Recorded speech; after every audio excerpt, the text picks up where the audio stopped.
Sa gabi ng aking kasal, nagtago ako sa ilalim ng kama para biruin ang aking asawa. Gusto kong patawanin siya, sorpresahin siya, simulan ng aming buhay magkasama sa isang nakakatawang kuwento na pagtatawanan namin sa loob ng maraming taon. Ngunit hindi siya ang pumasok sa silid. May ibang tao ang tumawid sa pintuan. Inilapag ang telepono sa kama at inon ang speakerphone. Ang sumunod kong narinig ay nagpatindig ng aking balahibo. Bago tayo magsimula, isulat muna sa comment section kung saang syudad kayo nanonood. Manila, Cebu, o sa ibang bansa.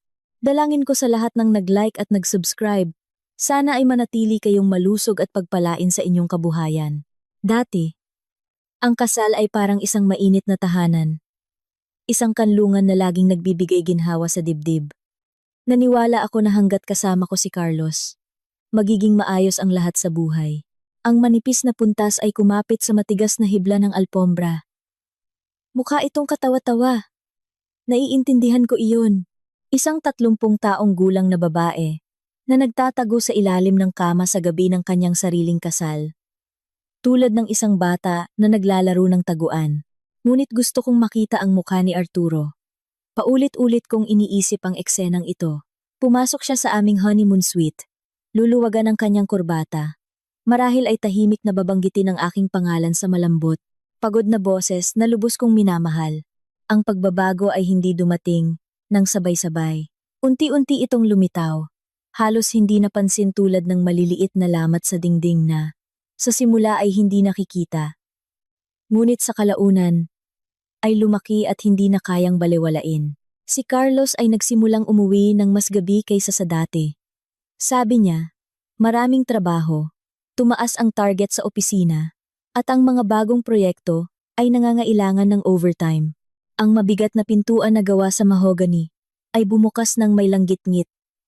Kinagat ko ang aking labi upang hindi matawa. Ang buong katawan ko ay nanigas. Handang lumabas anumang oras. Ngunit hindi iyon ang mga hakbang niya. Hindi iyon ang tiyak at kalmadong mga hakbang ni Arturo, kundi ang matalim at sadyang pagkalansing ng takong. Tak, tak, tak. Mahal na takong. Nilamig ako. Sa manipis na siwang sa pagitan ng kumot at sahig, nakita ko ang pilak na takong na huminto sa gitna ng silid. Agad ko itong nakilala. Pag-aari iyon ni Valentina Gomez. Ang aking bagong kasal na biyenan. Oo, Agatha. Nasa silid ako. Ang boses ni Valentina ay matatag. May awtoridad. Hindi siya bumulong. Nagsalita siya na para bang lahat ng narito ay pag-aari niya. Inon niya ang speakerphone at inihagis ang telepono sa kama. Ang mismong kama na pinagtataguan ko. Nalagkit ang spring ng kutson sa itaas lamang ng aking ulo, bahagyang lumubog. Umalis na sila? Tanong ng isang manipis na boses mula sa telepono. Si Arturo ay nasa ibaba, nag-aasikaso ng catering. Sagot ni Valentina. At ang babae? Sino ang nakakaalam kung nasaan siya? Marahil ay nakaupo sa banyo at inaayos ang kanyang murang makeup. Nagsimula siyang maglakad sa silid. Ang tak-tak-tak ng kanyang takong ay umalingaw-ngaw sa aking tainga, tulad ng mga putok ng baril. Ang aking puso ay kumakabog na, para bang lalabas sa aking dibdib. Ang babae na may murang makeup. Ilang oras lamang ang nakalipas. Niyakap ako ng kaparehong babae na may luha sa mata. Tinatanggap ako sa pamilya. Tinatawag akong isang pagpapala. Kaya, tapos na? Tanong ni Agatha. Tapos na ang lahat. Sagot ni Valentina. Narinig ko ang pag-click ng lighter. Pagkatapos ay isang mahaba at kontentong pagbuga ng usok. Lumutang ang usok pababa sa sahig.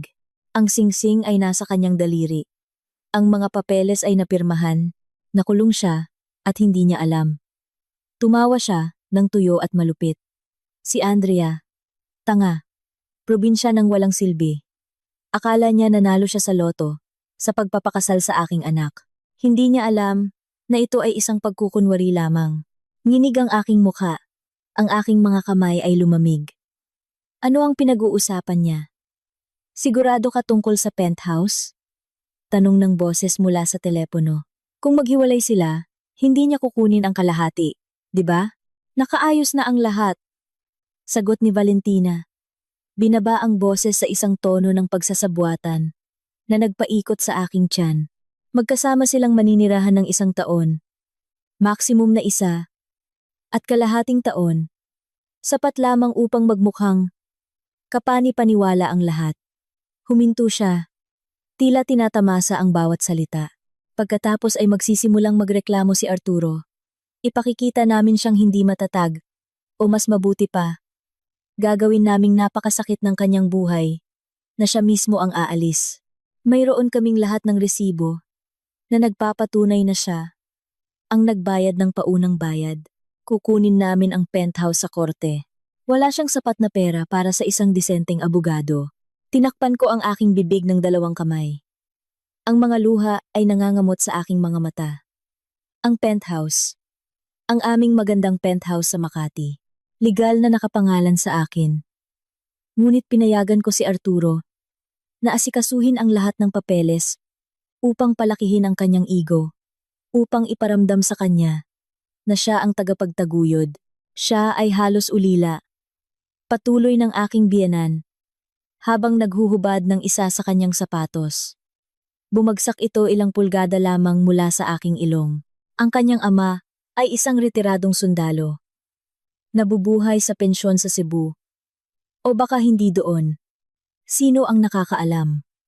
Wala siyang safety net. Kapag nakuha na namin ang mga ari-arian, babalik siya sa pinanggalingan niya. Sa wakas ay makakapagpakasal si Arturo sa isang babae na may tunay na klase tulad ni Ingrid. Ang pangalan ay tumama sa akin. Tulad ng isang suntok. Si Ingrid, ang matagal ng kaibigan ni Arturo. Ang babae na nakasuot ng makipot na pulang damit, na masyadong malapad ang ngiti sa buong kasal. Si Arturo ay umaakyat, sabi ni Valentina, nagbuga ng usok sa kisame. Kailangan lang niya ng stepping stone. At si Andrea? Well, si Andrea ay isang napakatibay na stepping stone. Nanginginig ako ng husto na kinatakutan ko na baka manginig ang sahig sa ilalim ko. Hindi ito biro o hindi pagkakaunawaan. Ito ay pagnanakaw.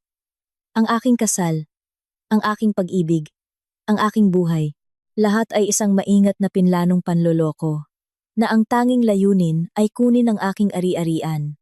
Biglang tumigil si Valentina sa paglalakad sa silid. Teka, lumapit siya sa kama. Nakita ko kung paano lumingon ang kanyang mga paa sa aking direksyon. Yumuko siya. Huminto ako sa paghinga, sa manipis na siwang. Nakita ko ang kanyang kamay na umabot sa ilalim ng kama. Ang mahaba, perpektong manicured na mga kuko ay kumakalmot sa sahig ng ilang pulgada lamang. Mula sa aking mukha, may kinuha siya, ang aking perlas na hikaw. Marahil ay nalaglag ito nang gumapang ako sa ilalim ng kama. Inilapit niya ito. Tinitingnan. Basura. Bulong niya. At inihagis ang hikaw sa nightstand. Plastic siguro. Tumayo siya. Halos mahilo ako sa lunas. Ngunit hindi ito nagtagal. Bumalik ang hawakan ng pinto. Ma? Ang boses ni Arturo. Nandito ako. Darling, kanta ni Valentina. Agad na naging mapagmahal na ina. Pumasok ang aking asawa sa silid. Ang lalaking pinanumpaan ko ng pag-ibig at katapatan wala pang 3 oras ang nakalipas. Naghintay ako, nanalangin, umaasa ng buong puso na may sasabihin siya, na ipagtatanggol niya ako. Ngunit sa halip, huminga siya ng malalim at bumagsak sa kama. Sa itaas lamang ko. Nandito ba siya? Wala, sagot ni Valentina. Siguro naglalakad kung saan sa pasilyo. Makinig. Kailangan nating pag-usapan ang bank transfer bago siya bumalik. Alam ko, ma, alam ko. Ungol ni Arturo.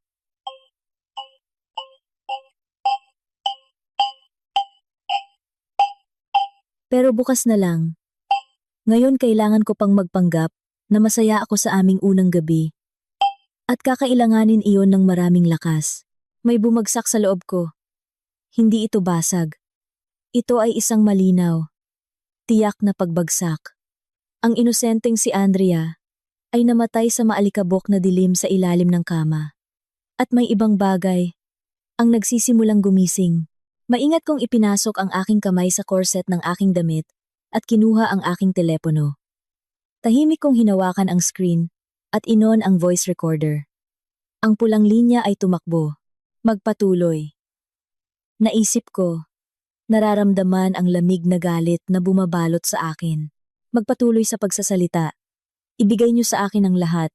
At nagsalita sila upang maunawaan kung bakit ang isang babae na may master's degree sa business administration at isang trust fund na sapat upang bilhin ang buong hotel na ito ay nagtatago sa ilalim ng kama. Nagpapanggap na mahirap, kailangan mong maunawaan ang aking ina. Ang aking ina, si Elena Valderrama, ay ang pinakamabait na tao na makikilala mo. At kasabay nito ay napakayaman. Isang tagapagmana ng isang shipping empire. Pinakasalan niya ang aking ama. Si Victor, noong nagsisimula pa lamang siya sa kanyang negosyo sa konstruksyon. Sila ay isang malakas na mag-asawa. Ngunit ang aking ina ay nagmahal ng buong puso. Nang siya ay namatay 10 taon na ang nakalipas, hindi cancer ang pumatay sa kanya. Ang pumatay sa kanya ay ang baliw na puso. Nalaman niya na ang kanyang sariling kapatid na babae at matalik na kaibigan ay naglalabas ng pera mula sa kanyang mga charitable fund sa loob ng maraming taon. Hindi nila siya mahal. Mahal nila ang maibibigay niya sa kanila. Sa kanyang kama ng kamatayan, hinigpitan niya ang aking kamay at pinapangako ako ng isang bagay. Andrea, bulong niya sa isang napakapilipit na boses na tila malapit ng mabasag. Humanap ka ng isang taong magmamahal sa iyo, kung sino ka. Hindi dahil sa iyong apelyido. Hindi dahil sa iyong bank accounts. Mag-ingat ka, darling. Ang pera ay isang magnifying glass. Ipinapakita nito ang mga tao kung sino sila. Ngunit minsan, ay nakakasunog.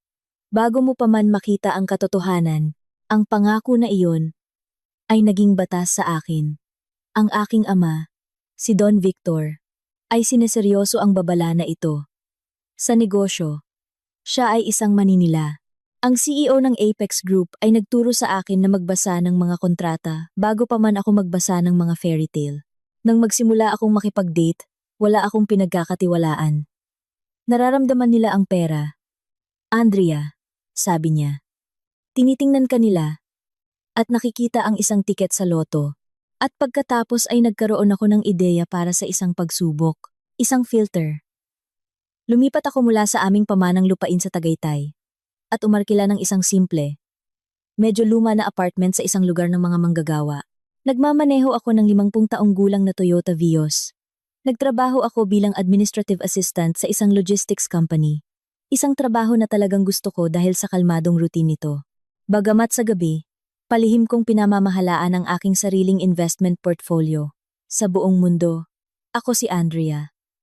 Isang mabait na babae na may mga student loan at isang mahigpit na budget para sa groceries.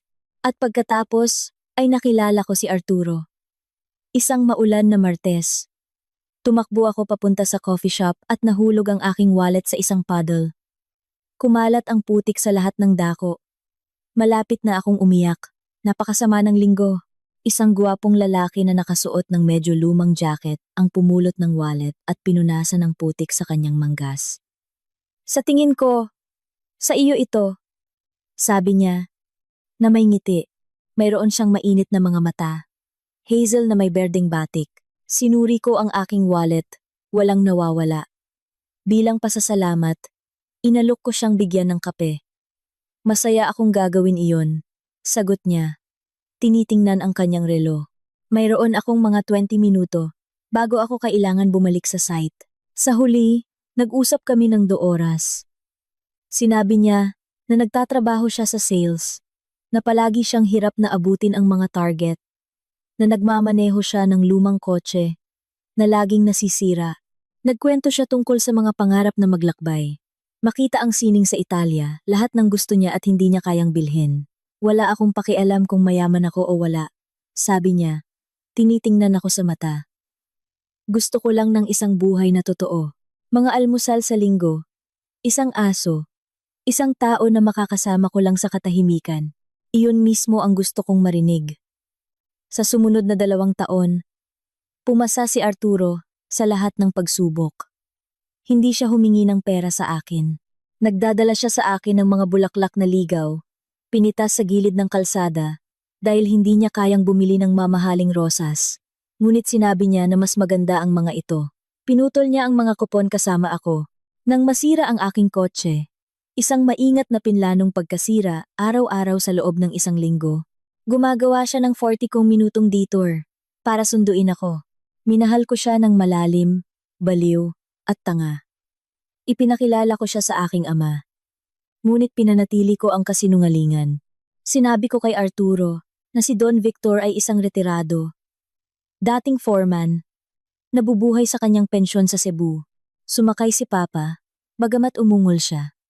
Binibisita niya ako na nakasuot ng flannel shirt, nagreklamo tungkol sa presyo ng gas, at itinago ang kanyang Patek Philippe na relo sa kanyang bulsa. Hindi siya masama. Pag-amin niya isang beses pagkatapos ng hapunan, habang hinahalo ang murang serbesa na kinamumuhian niya. Ngunit siya ay malambot. Andrea. Masyado siyang nakikinig sa kanyang ina. Masyado siyang gumagalang sa kanya. Ayos lang iyon. Ipinagtanggol ko siya. Napakaliit kong pagkakamali. Sa aming unang pagkikita, sinuri ako ni Valentina mula ulo hanggang paa, na para bang ako ay isang mantsa sa kanyang alpombra. Siya ay naninirahan sa isang maliit, makalat na bahay, ngunit kumilos na parang isang napatalsik na reyna. Paulit-ulit niyang sinasabi na si Arturo ay karapat-dapat sa mas marami at na ang buhay ngayon ay napakamahal. Sabihin mo sa akin, Andrea, sabi niya na may ngiti na nagpapalamig sa silid. Sa tingin mo ba ay kaya mong buhayin ang isang pamilya sa suweldo ng isang administrative assistant? Kailangan ni Arturo ng isang babae na magpapataas sa kanya. Ngumiti ako at nilunok ang insulto. Iniisip, kung alam mo lang. Naniniwala ako na pagkatapos ng kasal, kapag inihayag ko ang katotohanan tungkol sa aking pera, magiging masaya siya. Balak kong sabihin kay Arturo ang lahat sa panahon ng aming honeymoon. Gusto kong makita ang kanyang mga mata na nagningning kapag nalaman niya na hindi na siya kailangang mag-alala tungkol sa mga bayarin. Lubos akong sabik na ibigay sa kanya ang buong mundo na hindi ko napansin. Plano na niyang nakawin ang maliit na bahagi ng mundo na ipinakita ko sa kanya. Ang paghahanda para sa kasal ay dapat na ang pinakamasayang panahon ng aking buhay. Ngunit, sa pagbabalik tanaw, nakikita ko ang mga babala na kumakaway ng napakalakas na halos tumama sa aking mukha. Una ay ang guest list. Ipinipilit ni Valentina na imbitahan ang buong pamilya. Ito ay usapin ng imahe. Sumagot siya nang magmungkahi ako ng isang maliit at intimate na okasyon. Kailangan nating ipakita na ang pamilya Santos ay yumayaman. Dahil ako ay kunwari mahirap, inakala ni Valentina at Arturo na hindi ako makakapagbayad ng malaki. Sadyang sinabi niya na magbabayad siya ng bahagi. Ngunit sa bawat pagkakataon na dumating ang bill para sa mga bulaklak o sa venue, nakakalimutan niya ang kanyang wallet sa kotse o tinanggihan ng bangko ang kanyang card. Sa huli, halos lahat ay binayaran ko mula sa aking ipon. Mga ipon, na sa katunayan ay isang walang limitasyong black card na nakatago sa isang lihim na compartment ng aking wallet. At pagkatapos ay dumating si Ingrid. Kailangan mong makilala si Ingrid, sabi ni Arturo isang gabi. Mga 3 buwan bago ang kasal. Parang kapatid ko siya. Magkasama kaming lumaki. Siya ay nakamamangha sa pinaka-obvious na paraan. Makikitid na damit, malakas na tawa, at isang nakababahalang ugali na hawakan ang braso ni Arturo sa tuwing nagsasalita siya. Nang mag-inuman kami, halos hindi niya ako tiningnan. Sa buong gabi, inaalala niya ang mga kuwento at inside jokes niya kay Arturo na hindi ko naintindihan. Ay, naalala mo ba ang gabing iyon sa Boracay? Tumawa siya, yumuko sa kanya. Sabi mo hindi ka makakapunta. Sabi ko, nalito. Huminto si Arturo ng 1 segundo. Ito ay isang biyahe.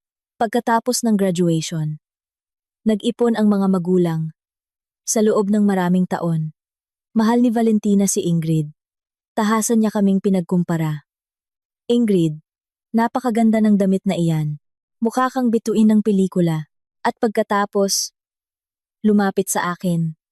Andrea, baka pwede kanyang isama sa pamimili. Palagi kang simple magdamit. Tinanggihan ko. Sinabi ko sa sarili ko na tiwala ako sa sarili.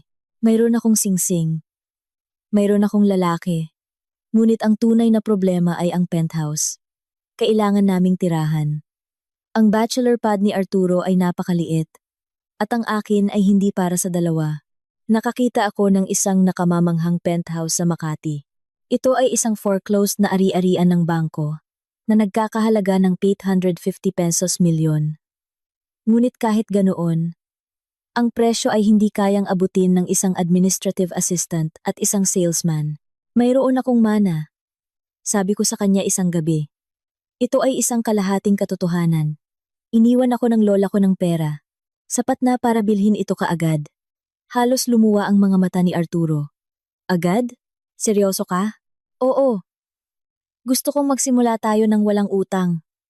Kinagabihan din iyon, dumating si Valentina. Bigla akong naging napaka-interesado sa kanya. Sinuri niya ako ng may kalkuladong tingin. Napakagandang balita. Andrea? Bulong niya. Ngunit ang pagbili ng ari-arian ay isang komplikadong bagay. Mga buwis? Siguro? Pananagutan? Hindi ka pa nakikitungo sa ari-arian. Si Arturo ay nakikipag-ugnayan sa mga kontrata araw-araw. Bakit hindi mo na lang ipaubaya sa kanya? Oo, kaya ko. Sabi ni Arturo. Hawak ang aking kamay. At isipin mo ang hitsura. Gusto kong maramdaman na nag-aambag ako. Kung ililipat mo ang pera sa aking account, pipirmahan ko ang tseke at aayusin ang lahat. Hayaan mong isipin ng mga kapitbahay na ako ang may-ari ng bahay. Please. Para sa aking dignidad. Mukha itong walang katotohanan, ngunit mukha siyang napakatapat. At si Valentina ay tumango nang may pag-apruba. Ito ay usapin ng respeto, Andrea. Hindi dapat hiyain ng asawa ang kanyang asawa. Bago pa man magsimula ang kasal, at ginawa ko. Inilipat ko ang pera, ngunit hindi ako naging inosente. Ibang klase ang pagpapalaki sa akin ng aking ama. Hiniling ko sa aking abogado, si attorney, Patricia Cruz, na ihanda ang mga dokumento. Ang pera ay dumaan sa account ni Arturo upang itala ang transaksyon, ngunit ang ari-arian ay nakarehistro ng 100% sa aking pangalan. Hindi binasa ni Arturo ang maliit na print. Nakita lang niya ang pera na pumasok at lumabas. Inakala niya na dahil pinirmahan niya ang tseke, ang penthouse ay kanya. Inakala niyang niloko niya ako. Naaalala ko ang araw na ibinigay sa amin ang mga susi. Pinilipit ako ni Arturo sa gitna ng walang laman na sala. Ang ating kastilyo. Sabi niya nang may pagmamalaki. Idiniin ko ang aking labi sa kanyang balikat at bumulong sa aking sarili. Ang aking kastilyo. Ngunit hindi niya iyon narinig. Ngayon, nakahiga sa ilalim ng kama at nakikinig kay Valentina na nagsasalita tungkol sa kung paano nila kukunin ang penthouse. Lahat ay nagkaayos. Hindi nila alam ang katotohanan. Ang pagmamay-ari ay nakapangalan lamang sa akin. Sigurado sila na ito ay isang co-owned property. Binili gamit ang kanyang pera. Dahil ang tao ay dumaan sa kanyang account. Taos-puso silang naniniwala na kaya nilang patunayan na wala akong inambag. Ang boses ni Valentina ay nagbalik sa akin sa katotohanan. Kailan matatapos ang lease ng apartment ni Ingrid? Nanginginig ako. Nasa speakerphone si Ingrid. Hindi. Teka, hindi na si Agatha ang kausap ni Valentina. Kinausap niya si Arturo. Tinatanong siya tungkol kay Ingrid. Pagkatapos ng 6 na buwan, bulong ni Arturo, habang nakasubsob ang mukha sa unan. Kaya kailangan nating bilisan ang lahat. Ma, hindi ko kayang panatilihin siya sa sofa ng kanyang kapatid magpakailanman. At saka, kailangan ng bata ng sariling silid. Huminto ang mundo. Ang katahimikan sa ilalim ng kama ay nakakabingi. Isang bata. Hinawakan ko ang aking bibig. Nang buong lakas na naramdaman ko ang lasa ng dugo. Ang salitang iyon ay nakabitin sa hangin. Tulad ng nakalalasong usok. Huwag kang mag-alala tungkol sa bata. sabi ni Valentina ng may tono ng negosyo. Maghahanda kami ng nursery sa ikalawang silid tulugan. Sa sandaling wala na si Andrea dito. At pipinturahan namin ang nakakatakot na kulay dilaw na pinili niya. Biglang kumirot ang aking tiyan. Malapit na akong sumuka sa alpombra. Buntis si Ingrid. Si Arturo. Ang aking asawa. Wala pang isang araw ang nakalipas. Ay nagbuntis sa kanyang kaibigan na parang kapatid. Naaawa lang ako sa kanya, ma. Sabi niya. Sa loob ng isang sandali, sumiklab ang isang maliit na spark sa aking dibdib. Marahil may konsensiya siya. Marahil ay nahihiya siya. Naaawa? Dahil saan? Tanong ni Valentina ng matalim. Dahil sa pagtiyak mo sa iyong kinabukasan? Hindi. Mabait lang si Andrea. Sabi niya nang walang katiyakan. Luto siya para sa akin. Nilinis niya ang aking kotse. Tinitingnan niya ako na parang ako ay isang bayani. Ang pagdurog sa kanya ng ganito ay malupit. Ay, iligtas mo ako sa mga luha na iyan, sabi ni Valentina ng may panunuya. Wala siyang silbi. Arturo, ikaw mismo ang nagsabi niyan. Siya ay boring. Nagbabasa ng mga libro, tuwing weekend sa halip na makipagkilala sa mga kapaki-pakinabang. Bumibili ng lahat ng may diskwento. Gusto mo ba talagang gugulin ang buong buhay mo sa isang babae na laging naghahanap ng mga sale? O gusto mong maging kasama si Ingrid, na marunong magpakinang sa mataas na lipunan? Si Ingrid ay apoy. Bulong niya. At nagbago ang kanyang boses. Malibog. At si Andrea ay walang lasa, tulad ng vanilla. Ito ay mas masakit kaysa sa financial betrayal. Vanilla. Ibinaba ko ang aking buhay para sa kanya. Itinago ko ang aking mga designer clothes, ang aking pagmamahal sa mamahaling alak, ang aking koneksyon sa mga politiko at CEO. Lahat para lang maging komportable siya. Naging vanilla ako dahil naniniwala ako na gusto niya ng simple at malusog na pag-ibig. Iyon mismo, sabi ni Valentina. By the way, natanggap mo ba ang abiso mula sa bangko? Ang natitirang mga kontribusyon sa kasal ay naipasok na. 5 milyon na ang nasa aming joint account. Mabuti, bukas, ililipat mo ang kalahati sa aking account bilang gastos sa kasal. At pagkatapos ay unti-unti nating uubusin ang account na ito. Kapag nag-file ka ng annulment, wala na siyang ipaglalaban. Naintindihan ko. Umugong si Arturo ng pagtanggap. At ang penthouse. Nasa iyo ang mga dokumento? Mayroon akong resibo ng paglipat mula sa aking account sa nagbebenta. Sabi niya, pinapatunayan nito na nagbayad ako ng 850 pesos milyon. Hindi niya mapapatunayan ang pinagmulan ng pera. Kung sasabihin namin na ito ay isang pribadong pautang ng pamilya na ibinabalik ko. Mukha silang napakasiguro. Napakasiguro at napakabobo. Wala silang ideya tungkol sa forensic accounting. At tiyak na hindi nila alam na ang retiradong sundalo mula sa Cebu ay may legal na grupo na kayang lamunin ang mga tulad nila. Para sa agahan. Okay, bumangon. Utos ni Valentina. Maghugas ka. Mukha kang guilty. Kapag bumalik siya, kailangan mong maglaro ng role. Ngumiti. Pag-usapan ng kinabukasan. Hayaan mo siyang maging ligtas. Hindi ko talaga gustong matulog kasama niya ngayong gabi. Obligasyon mong tapusin ang kasal. Mariing putol ni Valentina. Mas nagiging komplikado ang annulment. Kung susubukan niyang gawin iyon, kailangan natin ng legal separation para maibahagi natin ang ari-arian. Sige, unggol ni Arturo. Bumaba siya sa kama. Umangat ang kutsyon. At, sa wakas, tumigil sa pagdiin sa akin. Susuriin ko ang pasilyo. Malamang umiiyak siya sa hagdanan o kung saan. Aalis na ako, anunsyo ni Valentina. Nauna akong kumuha ng duplicate key mula sa kanyang bag. Aalis na ako. Malamig na takot ang tumakbo sa aking balat. Naghalungkat siya sa aking bag. Ninakaw niya ang aking susi. Ang damdaming iyon ay nagpakulubot sa lahat ng bagay sa loob ko. Nakita ko ang kanyang pilak na takong na patungo sa pinto. Sinundan ito ng formal na sapatos ni Arturo. Good night, ma. Salamat sa lahat. Lahat para sa aking anak. Tandaan mo lang ang plano. 1 taon, at malaya ka na. Nag-click ang pinto. Muling bumalik ang katahimikan. Ngunit hindi ito kalmado. Ito ay mabigat, puno ng enerhiya ng aking nagkakagulo na buhay. Naghintay ako ng 5 minuto, pagkatapos ay 5 minuto pa. Kailangan kong siguraduhin, dahan-dahan, na may namamanhid na katawan. Gumapang ako mula sa ilalim ng kama. Masakit ang lahat.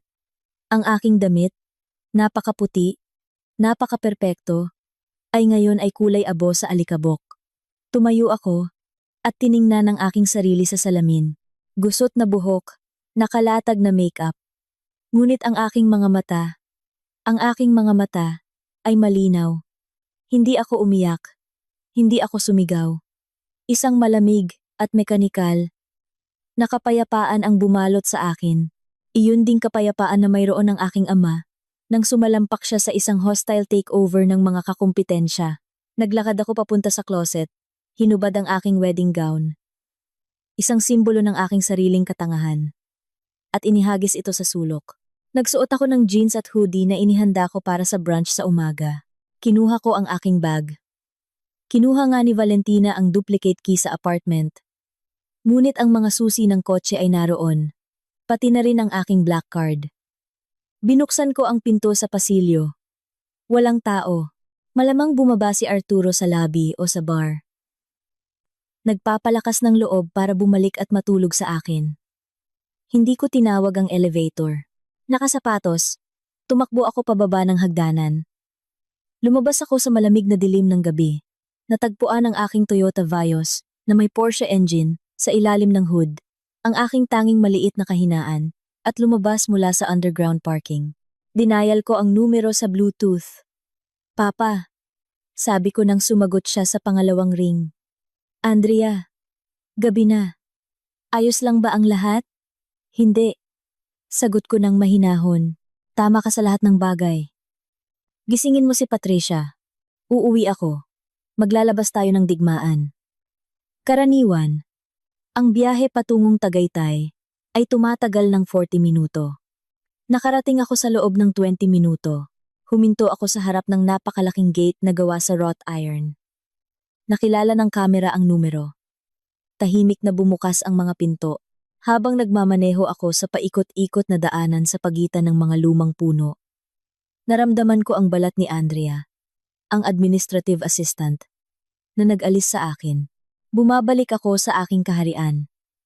Naghihintay ang aking ama sa beranda, nakasuot ng silk robe.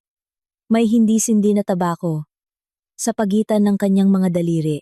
Sa tabi niya ay si Patricia, ang aking matalik na kaibigan, at ang pinakamahigpit na corporate lawyer. Nakasuot siya ng pajama. Ngunit bukas na ang kanyang laptop sa labas ng mesa. Isinara ko ang pinto ng kotse at umakyat sa mga baitang. Tiningnan ako ng aking ama. Nakita niya ang alikabok sa kanyang hoodie, ang tigas sa aking panga, at hindi niya sinabi. Sinabi ko na sa iyo. Binuksan lang niya ang kanyang mga bisig. Niyakap ko siya, at sa loob ng eksaktong 10 segundo, ay pinayagan ko ang aking sarili na maging isang bata muli. Umiyak ako, at pagkatapos ay bumitiw. Pinlano nila ang lahat. Sabi ko ng malinaw, si Arturo, ang kanyang ina, at si Ingrid ay gusto ang penthouse. Gusto nilang ubusin ang account. Buntis si Ingrid. Hirap na hirap si Patricia na pigilin ang pagkalabit. Buntis sa araw ng kasal mo? Oo. At nai-record ko ang lahat. Inilapag ko ang telepono sa salamin na mesa. At pinindot ang play.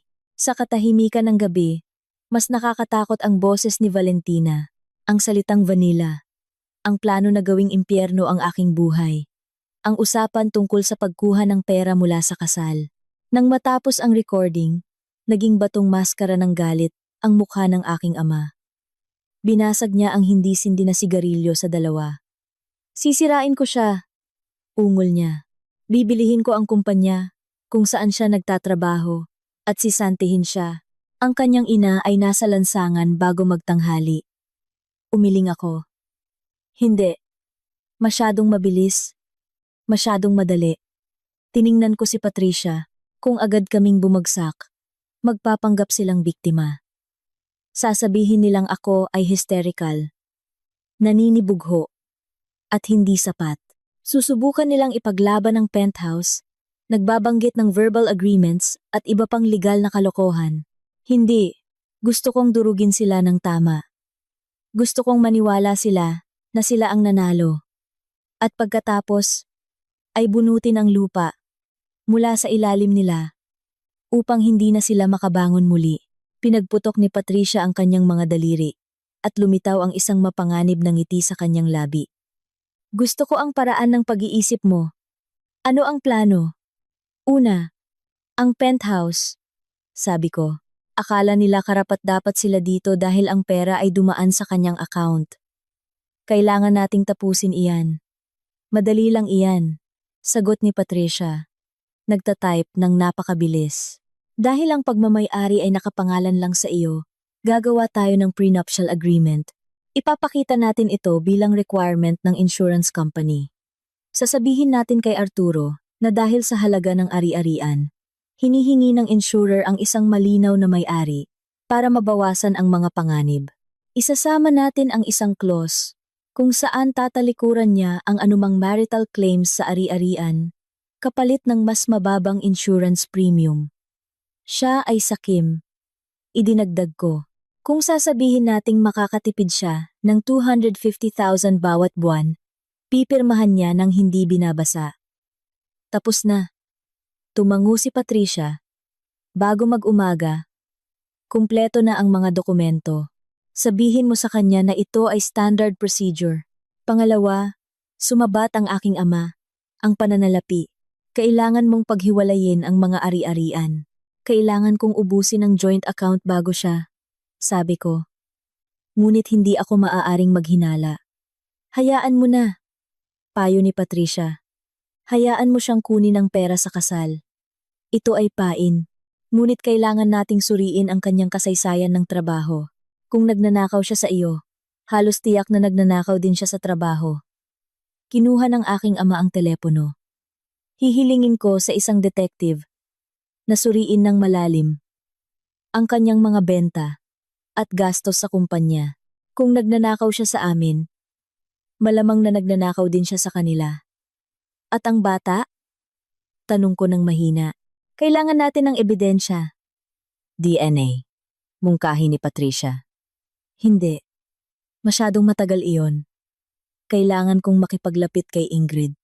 Kailangan kong umamin siya mismo. Sumimangot ang aking ama. Babalik ka doon? Andrea, hindi mo kailangan, sabi niya. Dito ka na lang. Bukas, ipapasa namin sa kanila ang mga dokumento. Hindi ako gumalaw. Tinawag niya akong walang lasa. Iniisip niya na ako ay tanga. Iniisip niya na ako ay mahina. Sabi ko. At sa aking katahimikan ay lumitaw ang isang mapanganib na bakal. Babalik ako. Gagampanan ko ang papel ng clumsy, inosenteng asawa, na iniisip niya na ako. Gagawin kong impyerno ang kanyang buhay sa susunod na buwan at mangolekta ng sapat na ebidensya upang ipadala siya hindi lamang sa korte ng annulment, kundi sa bilangguan. Tiningnan ko ang pagsisimula ng madaling araw na nagpapapula sa langit ng kulay lila. Gusto niya ng probinsya ng walang silbi. Sabi ko. Malalaman niya sa lalong madaling panahon na pinakasalan niya ang isang bitag. Bumalik ako sa hotel nang sumisikat na ang araw. Tahimik akong umakyat sa hagdan. Nagsuot muli ng pajama, ginulo ang aking buhok, at dumulas sa kama sa tabi niya. Amoy luma siyang champagne at kasinungalingan. Gumalaw siya, idinilat ang isang mata. Saan ka galing? Hindi ako makatulog.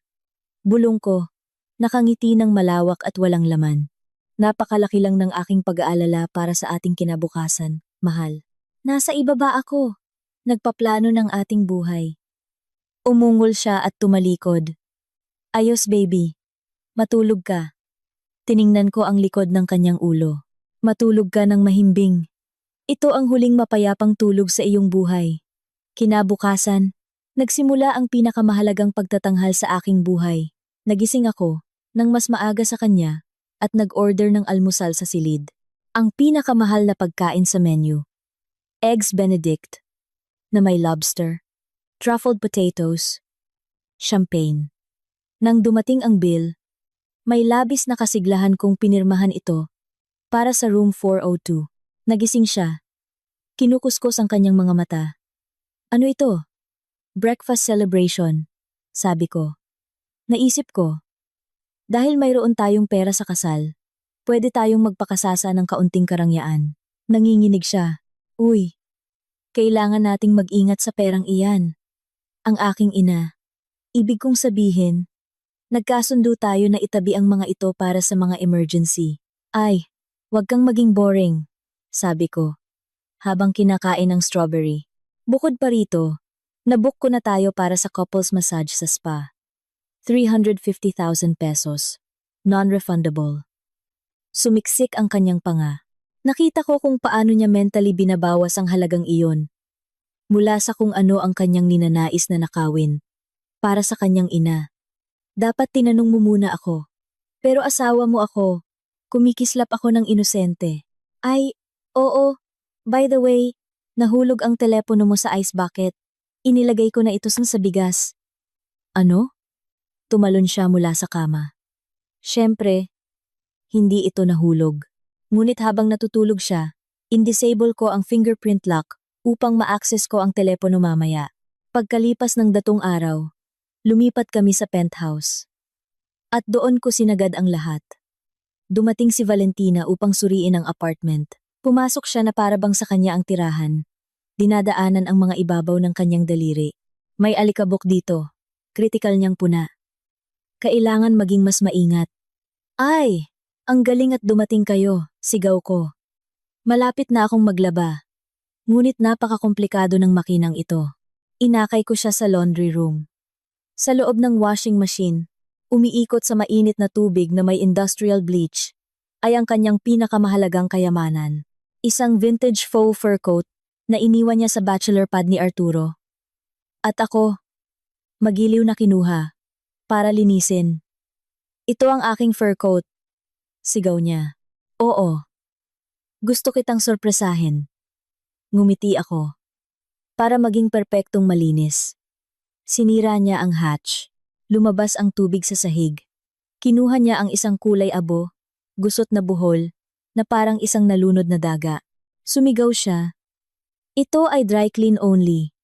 Nagkakahalaga ito ng 1,500,000. Ay, hindi. Umiyak ako.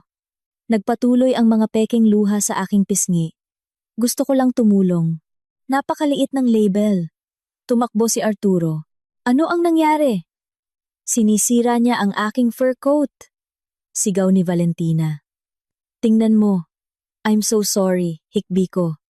Habang idinidiin ang aking mukha sa dibdib ni Arturo. Simple lang akong babae. Wala akong alam tungkol sa mamahaling fur coats. Tiningnan niya ang kanyang ina. Pagkatapos ay ako. Nagalit siya. Ngunit naaalala niya ang plano. Kailangan niyang panatilihin akong nasa mabuting kalooban. Ayos lang ma, sabi niya sa pagitan ng kanyang mga ngipin. Aksidente iyon. Hindi alam ni Andrea. Lumabas si Valentina sa apartment. Hawak ang basa niyang fur coat. Nang gabing iyon. Habang si Arturo ay nangingit-ngit sa galit sa sofa, inilabas ko ang mga dokumento na inihanda ni Patricia. Darling, sabi ko, humihinga ng bahagya, napakahihiya ko sa nangyari sa fur coat. Gusto kong siguraduhin na wala na akong sisirain pa. Dumating ang isang sulat mula sa insurance company ngayon. Sinasabi nila na dahil sa mataas na halaga ng penthouse, napakalaki ng pananagutan sa ilalim ng policy. Huminto ako upang palakasin ang epekto. Ngunit kung pipirmahan mo ang waiver na ito, at sasabihing hindi ikaw ang pangunahing may-ari, ang insurance premium ay bababa ng 2,050,000 pesos bawat buwan. Dahil napakamahal ko ngayong araw, naisip kong makakatulong ang pagtitipid dito. Ang mga mata ni Arturo ay nagningning sa salitang 250,000 patos. Hayaan mong tingnan ko. Mabilis niyang binasa ang dokumento. Makapal ang teksto, puno ng legal na terminolohiya. Nakita niya ang bold na pamagat. Waiver of insurance liability. Ang talata kung saan tinalikuran niya ang anumang karapatan ng mag-asawa sa ari-arian ay nilaktawan lang niya. Sige, sabi niya. Kinuha ang panulat. At least, sinusubukan mong ayusin ang iyong gulo. Pinirmahan niya. Tiningnan ko ang pagkatuyo ng tinta. Click! Sumara ang bitag. Sa sumunod na 2 linggo, naging bagyo ako ng incompetence. Nagluluto ako tuwing gabi, ngunit aksidenteng naglalagay ng asin sa halip na asukal sa kanyang kape. Sinira ko ang kanyang paboritong cashmere sweaters. Nakalimutan kong bayaran ng internet at hindi siya nakapaglaro ng video games sa loob ng 3 araw. Hinahantong ko siya sa limitasyon at habang lalo siyang nawawalan ng pag-asa, mas madalas siyang tumatakbo kay Ingrid. Sinundan ko siya, naglagay ang aking ama at isang pribadong detective ng GPS tracker sa kanyang kotse. Sa tuwing sinasabi niyang magtatagal siya sa trabaho, naroon siya sa apartment ni Ingrid. Isang gabi, umuwi siya na amoy ng pabango niya. Isang murang vanilla scent. Napakahirap ng trabaho. Buntong hininga niya. Bumagsak sa sofa. Masyado kang nagtatrabaho, sabi ko, habang minamasahe ang kanyang mga balikat. Kailangan mo ng pahinga. Bakit hindi tayo magkaroon ng hapunan? Ano? Hapunan. Para sa iyong pamilya. Ang iyong ina ay galit pa rin sa fur coat. Gusto kong magbayad puri. Imbitahan natin silang lahat. Si Valentina, ang iyong mga pinsan. At si Ingrid din. Siya ang iyong matalik na kaibigan, di ba? Nag-aalangan si Arturo. Hindi ko alam, Andrea. Hindi ka naman mahusay magluto. Magpa-practice ako. Pangako ko. Please. Gusto kong ipakita sa kanila na kaya kong maging perpektong asawa. Mayabang siyang ngumiti. Alam ko kung ano ang iniisip niya. Hayaan mo siyang mapahiya, sabi ni Valentina, para mas madaling ipaliwanag ang annulment. Makikita ng lahat na wala siyang silbi. Sige, sagot ni Arturo. Sa susunod na Sabado, wag lang sirain ang lahat. Hindi ko sisirain. Ngumiti ako. Ito ay magiging isang gabi na hindi malilimutan ng sinuman. Mabilis na lumaki ang guest list. Si Valentina, na umaasa ng isa pang pagkatalo ko, ay inanyayahan ang kanyang kapatid na babae, 2 mapanlikhang pamangkin. At syempre, si Ingrid. Pupunuin ko ang aking bahay ng mga taong kinamumuhian ako. Dumating si Patricia, habang nasa trabaho si Arturo, upang tulungan akong maghanda. Sa katunayan, naglalagay kami ng maliliit na kamera sa sala at kainan. Sigurado ka? Tanong niya, habang sinisuri ang imahe sa tablet. Magiging mahirap ito. Kailangan ko ng mga saksi, sabi ko. Habang hinihiwa ang sibuyas ng may halos galit na katumpakan. Kailangan kong sabihin nila ang pinakamasamang bagay sa kamera. At kailangan kong kumpirmahin ang pagbubuntis. Sa araw ng hapunan, maaga akong gumising. Pumunta ako sa supermarket at bumili ng pinakamura, pinakamababang kalidad na produkto. Mataba na ground meat, lantang gulay, at boxed wine na mas mura sa P1000. Pagkatapos, pumunta ako sa banyo habang naliligo si Arturo. Naghalungkat ako sa kanyang gym bag, ang parehong bag na kunwari ay dinadala niya sa trabaho, ngunit sa katunayan ay ginagamit niya para makipagkita kay Ingrid. Sa gilid na bulsa, nakita ko ang resibo ng botika, prenatal vitamins. Kahapon ang petsa. Nahuli ka! Isinuksok ko ang resibo sa aking bulsa. Nagsimulang dumating ang mga bisita ng 6 p.m. Si Valentina ang unang pumasok, nakasuot ng bagong damit, na, hinala ko, ay binili niya mula sa kompensasyon sa kasal na ibinigay sa kanya ni Arturo. Well, huminto siya, lumingon, at least, sa pagkakataong ito, nilinis mo ang sahig. Maligayang pagdating. Valentina, kanta ko, habang binubuhusan siya ng isang baso ng murang alak. Humigop siya, at sumimangot. Anong klaseng suka ito? Designer blend, kasinungalingan ko. Pagkatapos ay dumating si Ingrid. Pumasok siya. Hawak ang kamay ni Arturo. Nakakapit ng mahigpit sa kanya. Nakasuot siya ng maluwag na damit upang itago ang kanyang tiyan. Ngunit napansin ko kung paano niya aksidenteng hinahawakan ito. Hello, Andrea. Sabi niya na may matamis na boses. Ang cozy dito. Hello, Ingrid. Masaya akong dumating ka. Sagot ko. Tinitingnan ang kanyang tiyan. Mukha kang masigla. Napakislot siya at inalis ang kanyang kamay. Tumayo si Arturo sa pagitan namin. Halika! Inom tayo. Gutom na ako. Pumunta ako sa kusina.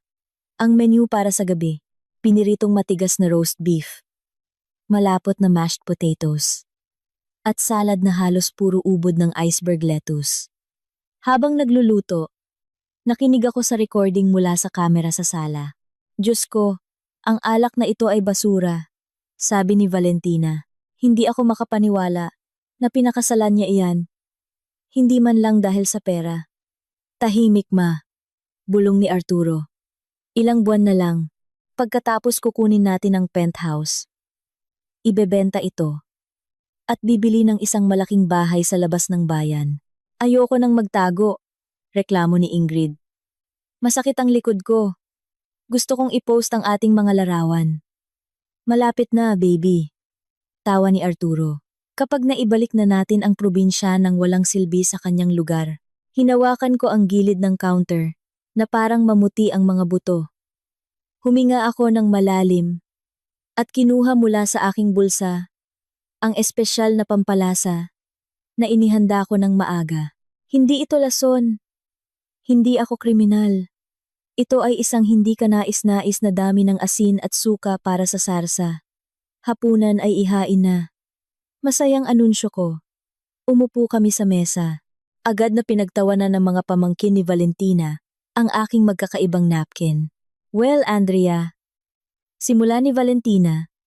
Sinaksak ang kutsilyo sa karne na mukhang goma. Sabi ni Arturo, iniisip mong kumuha ng cooking classes. Halata na hindi ka pa nagsisimula. Nagtawanan ang buong mesa. Tumawa din si Arturo. Hawak ang kamay ni Ingrid sa ilalim ng mesa. Sa katunayan, sabi ko na may bahagyang nanginginig na boses. Patuloy na naglalaro, sinikap ko ng husto. Ang pagsisikap ay hindi nangangahulugang marunong. Ngiti ni Ingrid. Ang ilang kababaihan ay ipinanganak upang maging asawa, at ang ilan ay hindi. Paano iyon? Tanong ko. Tinitingnan siya sa mata. At ano ang gumagawa ng isang babae na isang mabuting asawa? Ingrid. Ang pakikipagtalik sa asawa ng iba. Nagkaroon ng katahimikan sa mesa. Hindi ko iyon ibig sabihin. Bulong niya. Ay, pasensya na. Kinakabahan akong tumawa. Ang ibig kong sabihin ay ang pagiging suporta. Pakipasa ang patatas. Tinamaan ako ni Arturo ng tingin na nakamamatay. Andrea, huwag kang kumilos ng kakaiba. Hindi ako kakaiba. Sabi ko. Tumayo upang magbuhos ng mas maraming alak. Lumapit ako kay Ingrid. Hinahangaan ko lang ang pagkakaibigan niyo. Napakalapit. Nadapa ako sa alpombra. Ang pitsel ng pulang alak ay lumipad mula sa aking mga kamay at direktang dumapo sa lap ni Ingrid. Sigaw niya. Tumayo. Ang pulang likido ay sumingaw sa kanyang damit at bumalot sa kanyang tiyan. Malinaw na nagpapahiwatig ng kanyang bilog na tiyan ng buntis. Diyos ko! Sigaw ko. Napakabagal ko at tanga. Sigaw ni Ingrid. Ganap na inalis ang kanyang maskara. Tingnan mo kung ano ang ginawa mo. Ito ay seda. Kumalma ka. Sigaw ni Arturo. Tumatakbo patungo sa kanya at hinahaplos ang kanyang tiyan ng mga napkin. Ayos ka lang ba? Ayos ba ang bata? Ganap na katahimikan. Huminto si Arturo. Naintindihan niya kung ano ang kanyang sinabi. Dahan-dahan siyang lumingon sa akin. Tinitingnan ako ni Valentina. Tinitingnan ako ni Ingrid. Hindi ako umiyak. Hindi ako humingi ng paumanhin. Nakatayo ako sa dulo ng mesa at sa unang pagkakataon sa loob ng maraming buwan, hindi ako ngumiti. Ang bata. Ulit ko ng mahina.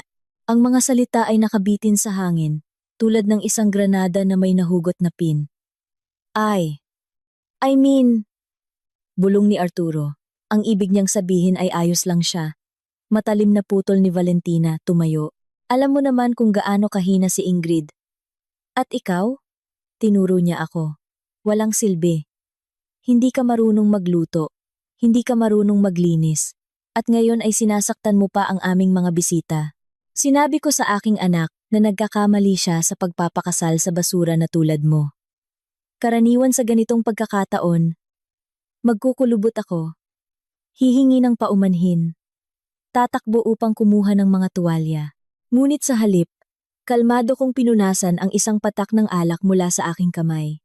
Umupo kayo, Valentina. Ano? Excuse me. Kumurap siya, nagulat.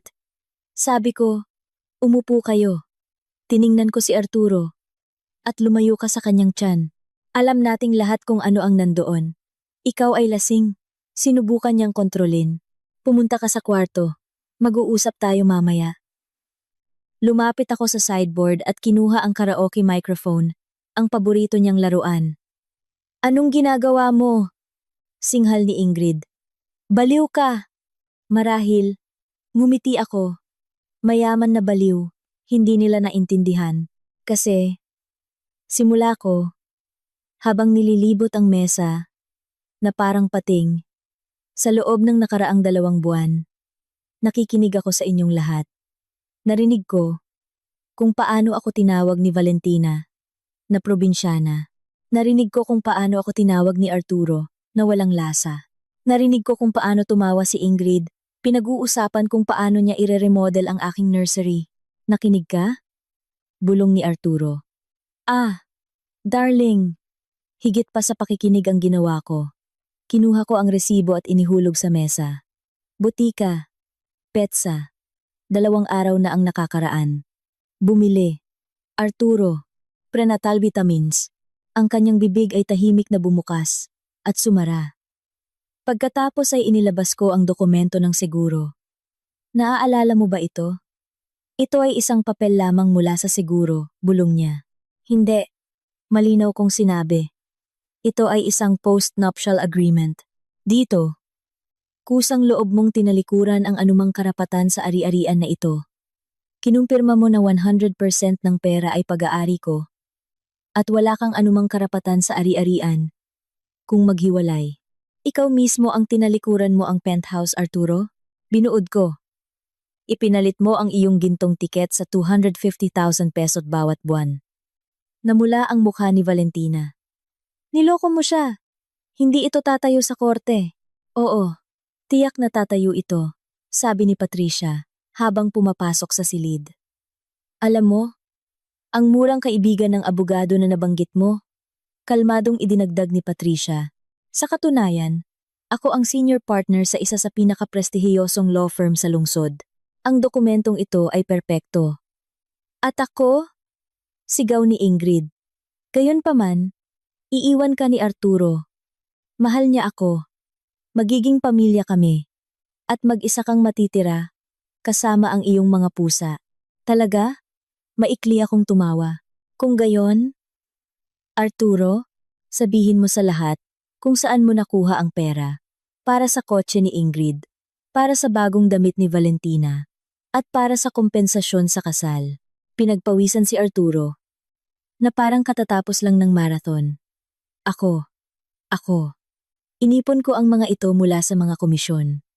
Hindi, sabi ko. Ninakaw mo ang mga ito mula sa Apex Group. Pinataas mo ang mga bill. Akala mo hindi ka mahuhuli. Dahil napakalaki ng kumpanya at walang makakapansin sa nawawalang pera. At ano ngayon? Sigaw ni Valentina. Hindi alam ng Apex Group ang tungkol dito. Lumapit ako sa pinto at inilagay ang aking kamay sa hawakan. Ito ang pinaka-interesante. Sabi ko, tinitingnan sila ng isa-isa. Hindi nyo sinikap na malaman kung sino ako. 'Di ba? Inakala nyo lang na si Andrea ay si Andrea lang. Anong pinagsasabi mo? Bulong ni Arturo. Hindi lang ako isang Valderrama. Sabi ko. Ang aking ama ay si Victor Valderrama, CEO, at may-ari ng Apex Group.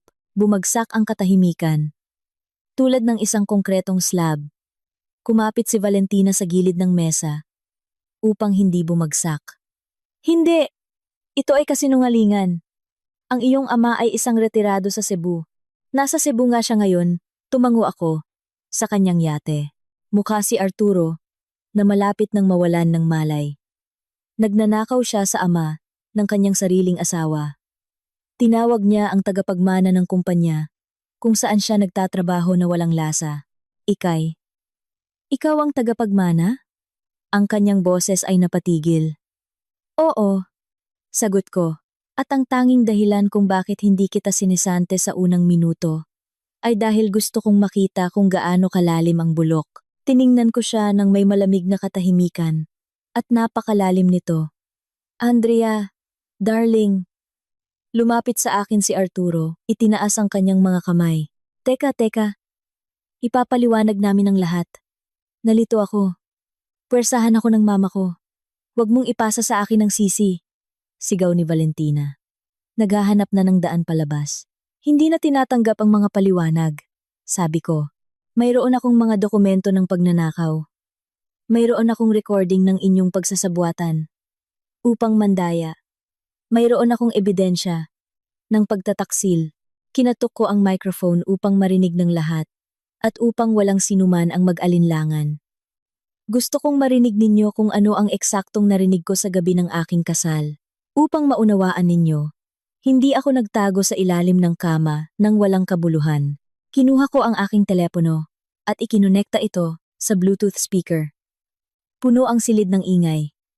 At pagkatapos ay sumabog ang boses ni Valentina. Matalim. Nakakalason. Mga insulto. Ang plano sa penthouse. Pangungutya, pagsasabuatan. Tinakpan ni Valentina ang kanyang tainga.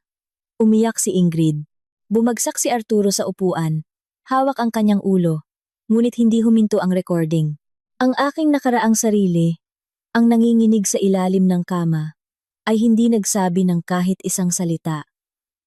At gayunpaman, pinuno ng boses ni Valentina ang kainan, nang may nakakapasong kalinawan, kumukulubot si Arturo sa harap ng lahat, lalo pang lumulubog.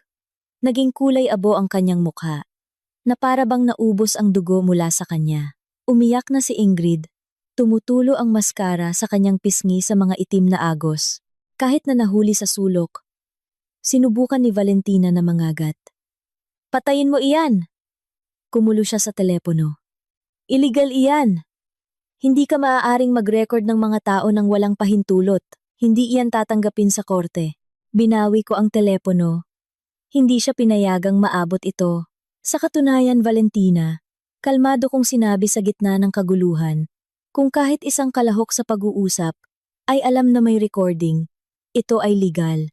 At alam ko, kaya, oo, lahat ay ganap na legal.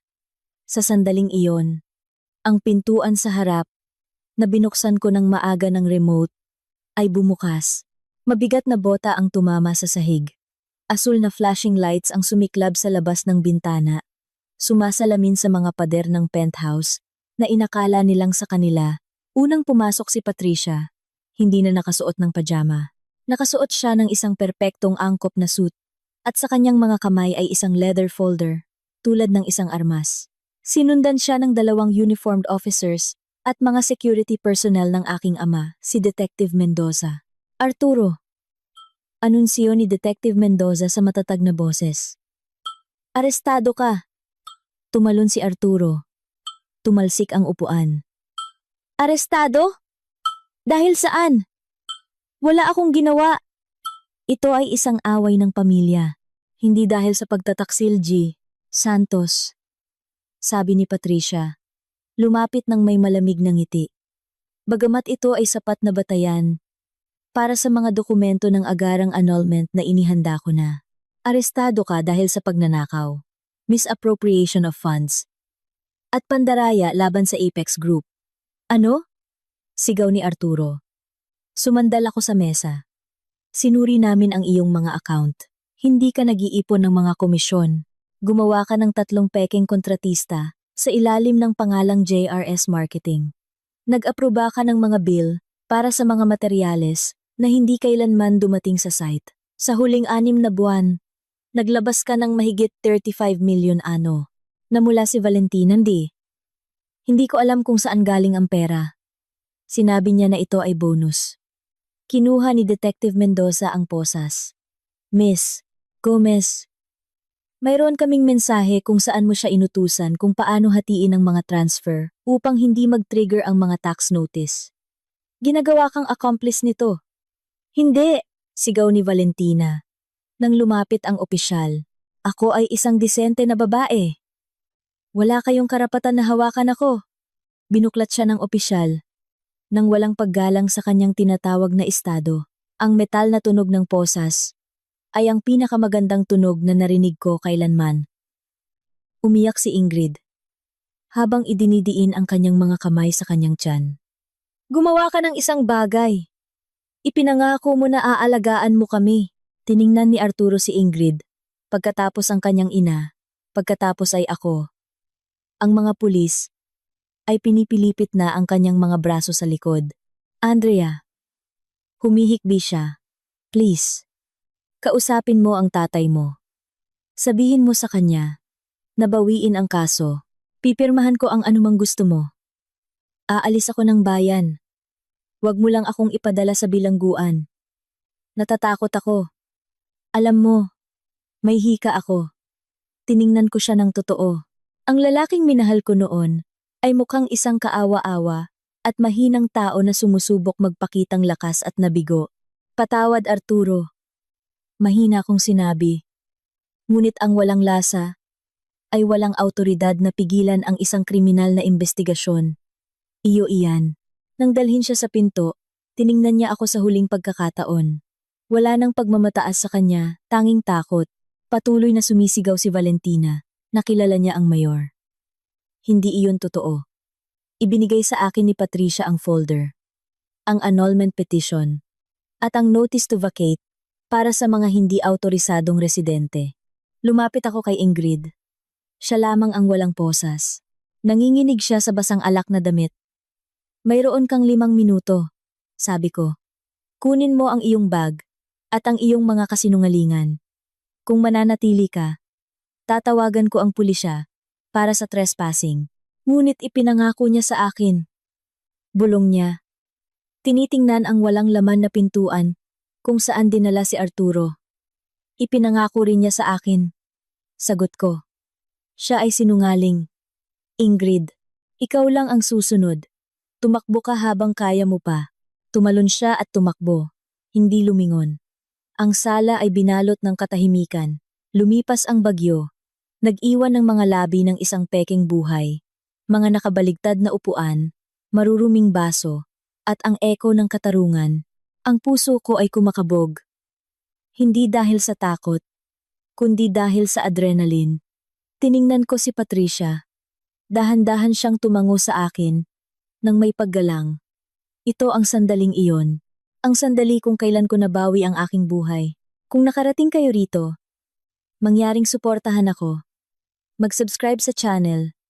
I-like ang video na ito. At isulat ang numero 1 sa comments. At kung talagang nakarating ka hanggang sa dulo, salamat. Ibig sabihin nito, kasama ka sa bawat pagliko ng kuwentong ito. Ang iyong suporta ang nagtutulak sa akin na magpatuloy. Kaya isulat ang numero 1 para makita kita. At ngayon, bumalik tayo sa kwento. Ang mga araw pagkatapos ng pag-aresto ay naging isang daloy ng mga dokumento. Pirma, tawag, at mabilis na desisyon. Habang si Arturo ay ginugol ang gabi sa detention ng walang piyansa, na ang kanyang mga account ay inaresto. Nag-focus ako sa pagtanggal sa kanya mula sa aking buhay. Tulad ng pagtanggal ng isang mantsa na ayaw mo nang makita. Una, ang pisikal na paglilinis. Ayoko na ng penthouse na iyon. Para sa akin, ito ay nadumihan. Kumuha ako ng isang team na nagpack ng lahat ng pag-aari ko. At inilabas ito nang hindi ko kailangang hawakan ang kahit isang bagay. Ang mga gamit ni Arturo, ang kanyang mga damit, ang kanyang gaming console, ang koleksyon ng limited edition sneakers na binili gamit ang ninakaw na pera, hindi ko sinunog. Iyon ay magiging badalasina ang gaming, dramatic at ilegal. Sa halip, ipinadala ko ang lahat sa tanging natitirang address sa bahay ni Valentina. Ngunit wala si Valentina doon. Lumabas na mas mahina ang kanyang posisyon kaysa sa inakala namin. Paulit-ulit niyang isinanla ang bahay upang mapanatili ang kanyang imahe. Pangalawang mortgage. Pangatlo, lahat para sa kapakanan ng hitsura. Nang dumating sa kanya ang mga gastos sa korte at biglang huminto ang daloy ng pera mula kay Arturo. Gumuho ang kanyang card house. Isang linggo, pagkatapos ng pag-aresto, tinawagan ako ni Patricia. Magugustuhan mo ito, sabi niya, nang may kasiyahan. Kinuha ng bangko ang bahay ni Valentina kahapon. Malaya siya sa piyansa, ngunit wala siyang matirhan. Sinubukan niyang umarkila ng motel. Blocked ang mga cards. Nakatayo ako sa bintana sa bahay ng aking ama nang marinig ko iyon. Nasaan siya ngayon? Tanong ko. Sa kapatid niya. Sagot ni Patricia. Yung nagtawa sa iyong mga napkin. Natutulog si Valentina sa isang folding bed sa basement. Isang madilim na kasiyahan ang humigpit sa aking dibdib. Ang babae na nangutya sa retiradong sundalo ay nalalaman na ngayon kung ano ang ibig sabihin ng mabuhay araw-araw. Pagkatapos ay dumating ang pagdinig sa annulment. Mabilis, mahigpit, walang lugar para sa palabas. Nakakonekta si Arturo sa pamamagitan ng video call mula sa detention. Mukha siyang sirang-sira, hindi nag-ahit, may malalim na eye bags, nakasuot ng orange na uniforme na nagpapakita sa kanya na mas kaawa-awa. Nang tanungin ng hukom kung kinukwestiyon niya ang annulment o ang valididad ng prenuptial agreement, umiling lang siya. Hindi, Your Honor. Bulong niya. Hindi pinalambot ng hukom ang mga salita. Inamin mo na pinirmahan mo ang pagtalikod sa karapatan sa ari-arian sa Ayala Avenue. Inamin mo rin ang pagtataksil. Ang naghabla ay nagbigay ng kumpletong ebidensya. Mayroon ka bang idaragdag? Tiningnan ni Arturo ang kamera. Sa loob ng isang segundo, nagtama ang aming mga mata sa malamig na screen. Nagkamali ako. Bulong niya. Gumawa ka ng ilang krimen. Pagwawasto ng hukom sa kanya. Naaprubahan ang annulment. Ang lahat ng ari-arian ay mapupunta sa naghabla. Kailangan mong bayaran ng gastos sa korte. Siyempre, hindi niya ito kayang bayaran. Ako mismo ang nagbayad. Ang huling buwis para sa pagtitiwala sa maling tao. Si Ingrid din ay hindi nakalusot nang walang pinsala, nang walang suporta ni Arturo, at sa gitna ng eskandalong kumalat sa balita, nawalan siya ng trabaho sa butik. Mabilis kumalat ang mga tsismis sa aming mga bilog. Sinubukan niya akong kontakin isang beses. Nagpadala ng mahabang sulat ng pagpapaliwanag. Inilipat ang sisi kay Arturo at nagpakita ng sarili bilang biktima. Hindi ako sumagot. Ipinasa ko lang ang sulat sa abogado niya. Hayaan nilang sirain ang isa't isa. At pagkatapos, ay sumunod ang huling suntok. Nagbigay ng testimonya ang aking ama sa korte bilang biktima. Hindi siya nagtaas ng boses. Hindi niya kailangan. Nakatayo siya ng tuwid na may presensya ng isang taong sanay na ang mundo ay yumuyuko sa kanya. Ang pagtitiwala ay ang salapi ng negosyo. Sabi niya, ninakaw ni G. Santos hindi lamang ang pera. Ninakaw niya ang pagtitiwala. Pumasok siya sa aking pamilya. Sa pamamagitan ng kasinungalingan, pinuntirya ang aking anak na babae at ginamit ang aking kumpanya bilang isang personal na alkansya. Siya ay hindi biktima ng sitwasyon, siya ay isang predator na nahuli. Ang hatol ay bumagsak na parang bakal na pinto. Si Arturo ay nahatulan ng 5 taon sa bilangguan. Si Valentina ay nakatanggap ng 2 taong conditional sentence at community service. Pangunahin dahil nagbigay siya ng testimonya laban sa kanyang sariling anak upang iligtas ang kanyang sarili. Ito ang kanyang huling pagtataksil. Pinagmasdan ko siya mula sa aking kinauupuan. Tiningnan ko ang mukha ni Arturo nang magbigay ng testimonya ang kanyang ina laban sa kanya. Ang pagkasira ay napakakumpleto, na sa isang sandali ay halos naawa ako sa kanya. Halos, nang matapos ang lahat, lumabas ako sa gusali ng korte. Maliwanag ang araw, sariwa ang hangin. Huminga ako ng malalim, na para bang sa unang pagkakataon, ay pinupuno ko ang aking baga ng oxygen na walang amoy ng kasinungalingan at murang cologne. Naanol na ang kasal ko. Pumasok ako sa kotse. Sa pagkakataong ito sa aking tunay na kotse, isang Porsche 911 convertible na itinago ko sa lahat ng panahong ito. Ibinalik ko ang bubong at nagmaneho palayo. Iniiwan ang gusali ng korte at ang pamilya Santos sa rearview mirror. Nakaramdam ako ng mas magaan kaysa sa maraming taon. Ang babaeng maalikabok, nanginginig sa ilalim ng kama, ay wala na. Sa kanyang lugar, ay nakatayo ang iba, pinanday ng apoy. Ngunit ang apoy ay nagiiwan ng mga peklat, at ang paggaling ay nangangailangan ng mas matagal na panahon kaysa sa paghihiganti. 3 taon na ang nakalipas. Ang paghihiganti ay tulad ng sugar rush, matalim, matamis, at pagkatapos ay bumabagsak. Nang humupa ang adrenaline ng pagkasira, may mas tahimik at mas mabigat na bagay ang nanatili sa akin. Ang aking sariling mga problema sa pagtitiwala. Sumisid ako sa trabaho at huminto sa pagtatago. Opisyal akong pumasok sa Apex Group bilang Chief Operating Officer. At sinimulan kong gamitin ang aking buong pangalan Andrea bilang isang baluti. Nagtatrabaho ako ng 16 oras sa isang araw. Pinalalawak ang imperyo hanggang sa naging mas malaki pa ito. Sa Board of Directors, sinimulan akong tawaging Ice Queen, epektibo, mahusay, at ganap na hindi maabot. Dating. Imposible. Ang mga lalaki ay naging isang panganib. Ang bawat ngiti ay tila isang kalkulasyon. Nakikita ba niya ako? O ang bank account? Ang babae? O ang stepping stone? Ang tanging santuwaryo ay musika. Bilang isang bata, tumugtog ako ng piano, ngunit huminto.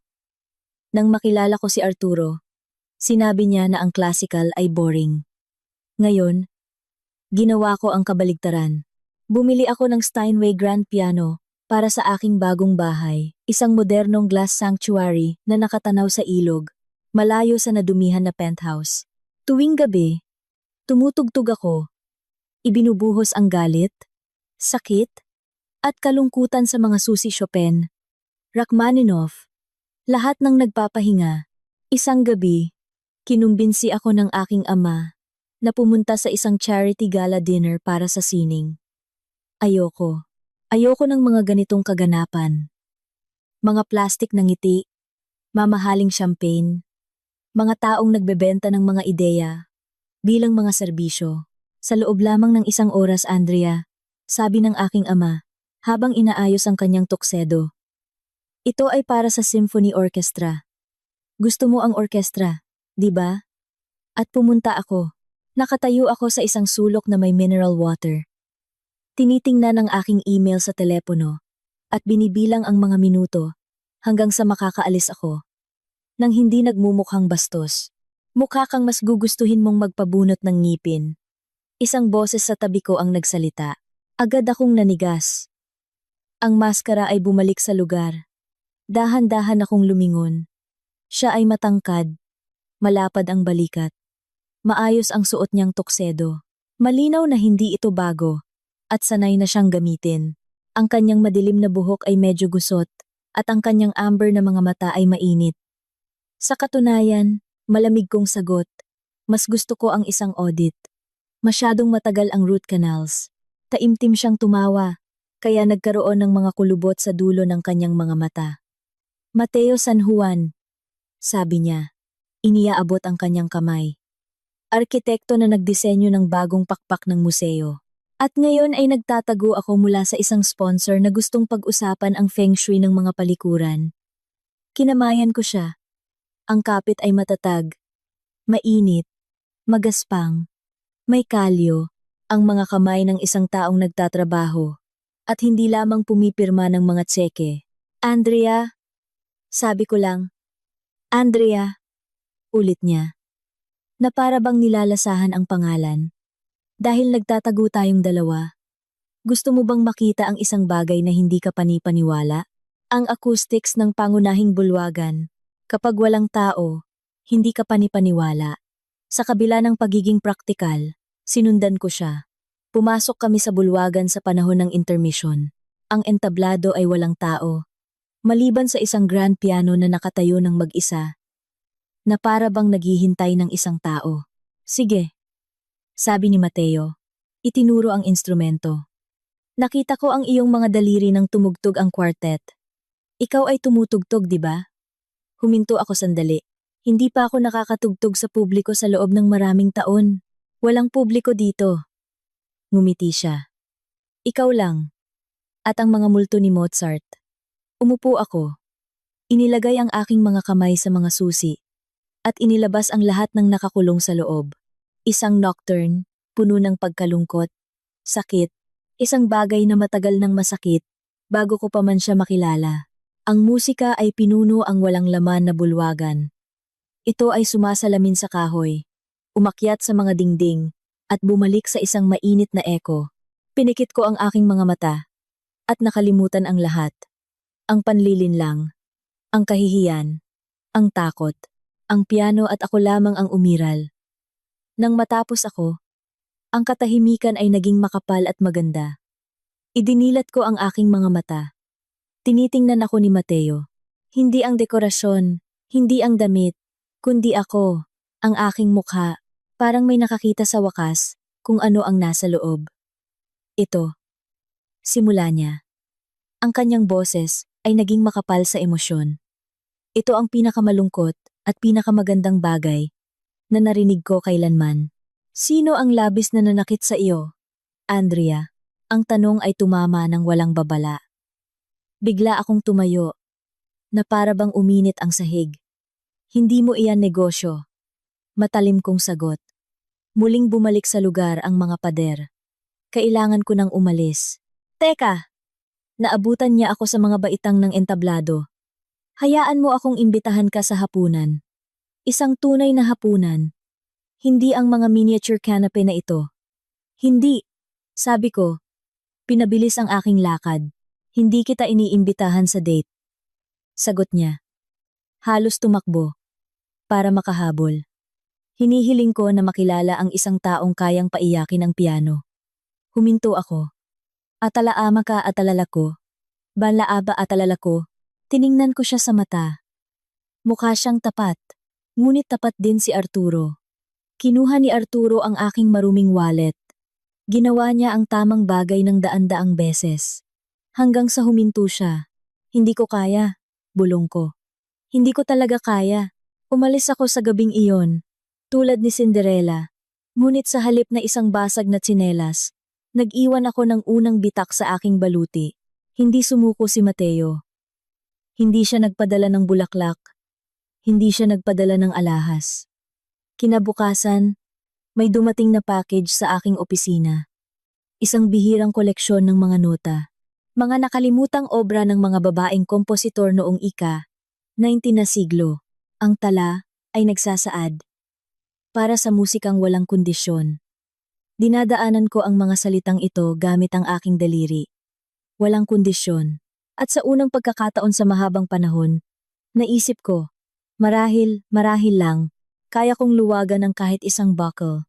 Kinailangan niya ng 6 na buwan upang ako'y kumbinsihin na sumang-ayon sa isang tunay na hapunan. 6 na buwan ng kape. Mga usapan tungkol sa arkitektura, engineering, tungkol sa mga totoong bagay. 6 na buwan kung saan paulit-ulit niyang pinatunayan na hindi niya hinahabol ang aking apelido.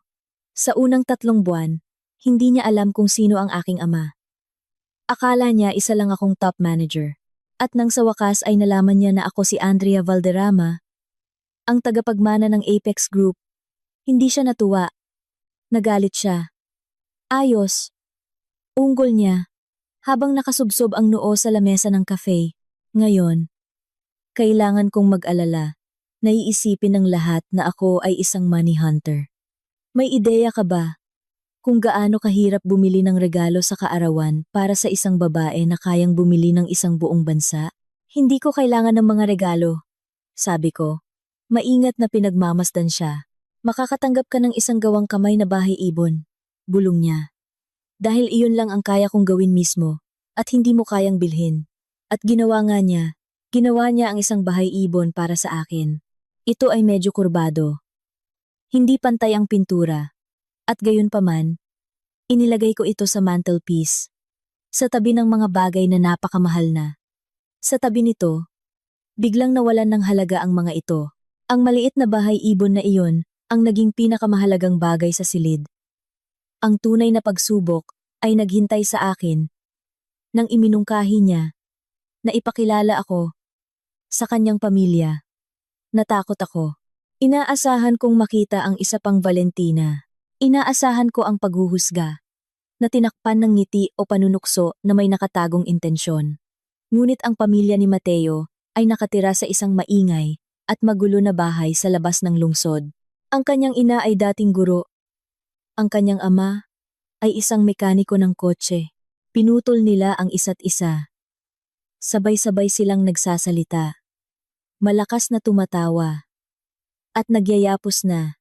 Para bang ang pag-ibig ay ang pinakakaraniwang bagay sa mundo. Aba, ikaw pala si Andrea. Ang nagpepiano, sigaw ni Tita Maria, habang niyayakap ako, amoy kanela at fabric conditioner. Mateo, sa wakas ay pumili ka ng isang mas matalino, kaysa sa iyong sarili. Panahon na, dagdag ng isang tao na tumatawa. Nagsimula na kaming mag-alala. Walang nagtanong tungkol sa aking pera. Walang nagtanong tungkol sa kumpanya ng aking ama. Tinanong nila ako kung gusto ko ang maanghang. Oo. Nanonood ba ako ng football? Hindi. Ngunit matututunan ko. At gusto ko bang makita ang mga larawan ni Mateo na walang saplot sa banyo noong sanggol siya? Oo, syempre. Ito ay normal. Ito ay ang buhay na hindi ipinangako ni Arturo at hindi kailanman ibinigay. At gayon paman, ang multo ni Arturo ay hindi ako iniwan. Palagi akong naghihintay ng pagtama. Naghihintay ako na humingi ng utang si Mateo o na pag-usapan ng kanyang ina ang isang deal sa negosyo. Hindi ito nangyari. Dumating ang turning point pagkatapos ng isang taon ng aming relasyon. Inatake sa puso ang aking ama. Wasak ako. Nagpabalik-balik ako sa koridor ng ospital na parang isang nahuling hayop. Takot na mawala ang huling suporta sa aking buhay. Sinubukan kong itulak si Mateo. Umuwi ka na. Sabi ko sa kanya, hindi mo kailangang manatili dito. Mahaba ang gabi. Hey, Andrea. Malumanay niyang sagot. Pinaupo niya ako sa isang upuan. Isinabit ang kanyang jacket.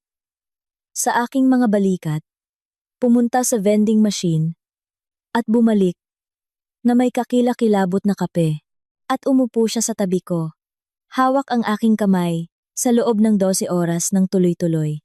Hindi siya tumitingin sa telepono, hindi nagrereklamo, hindi ginagawa ang lahat para sa kanyang sarili. Nandyan lang siya. Nang magising ang aking ama, nalito at nagrereklamo. Si Mateo ang unang nagbiro.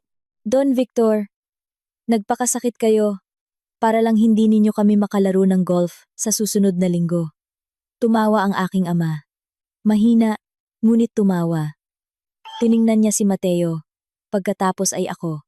Nakita niya kung paano ako tiningnan ni Mateo. Pagod. Ngunit may katapatan na walang hinihinging kapalit. Kalaunan, nang ihatid ko si Mateo sa kotse, bumagsak ako. Bakit ka napakabait sa akin? Tanong ko habang lumuluha. Komplikado ako. Hindi ako mapagkakatiwalaan. Basag ako. Huminto si Mateo. Hinawakan ako sa balikat at tiningnan ako sa mata. Hindi ka basag, Andrea. Ikaw ay nakaligtas. Ikaw ang pinakamalakas na babae na kilala ko. At mahal kita. Hindi ang tagapagmana. Hindi ang direktor. Patuloy niya.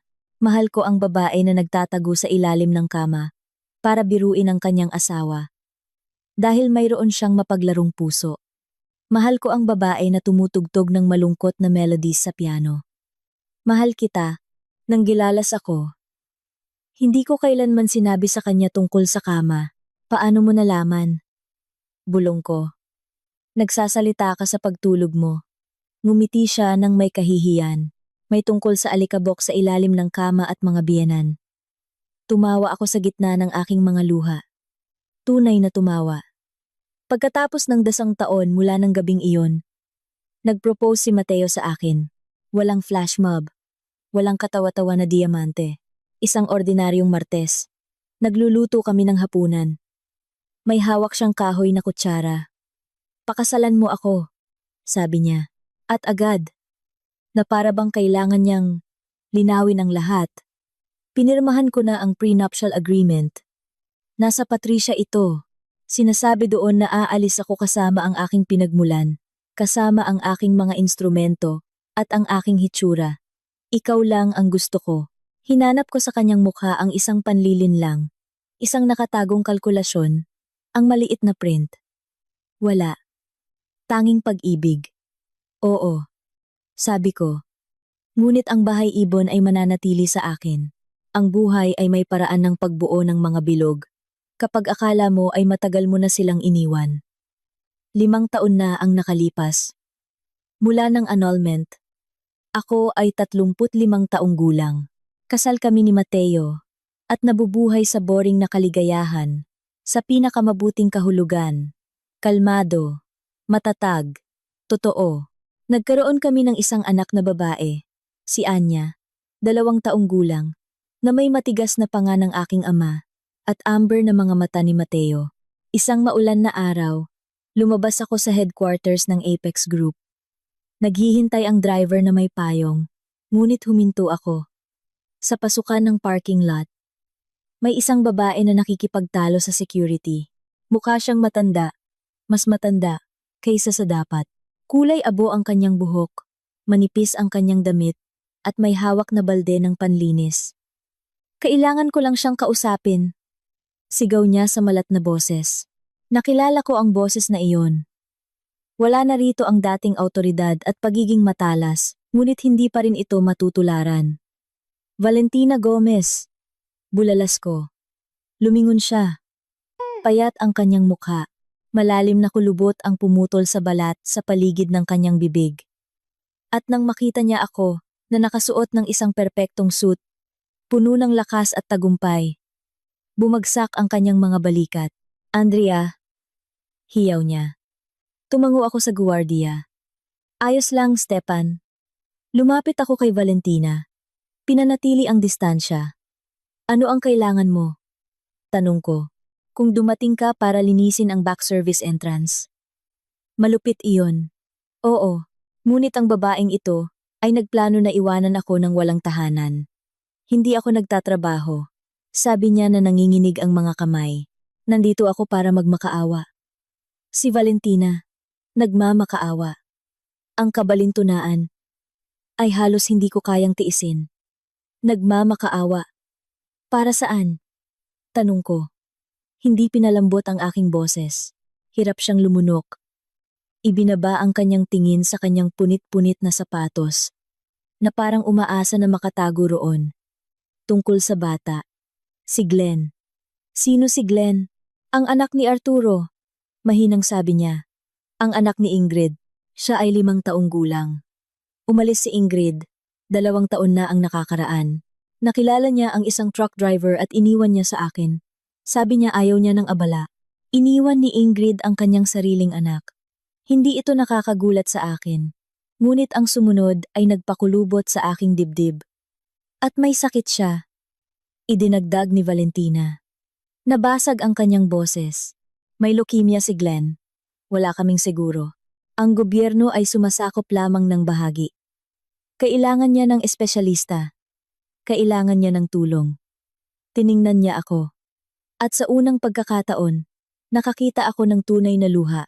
Hindi ang teatral na luha na ginamit niya noon.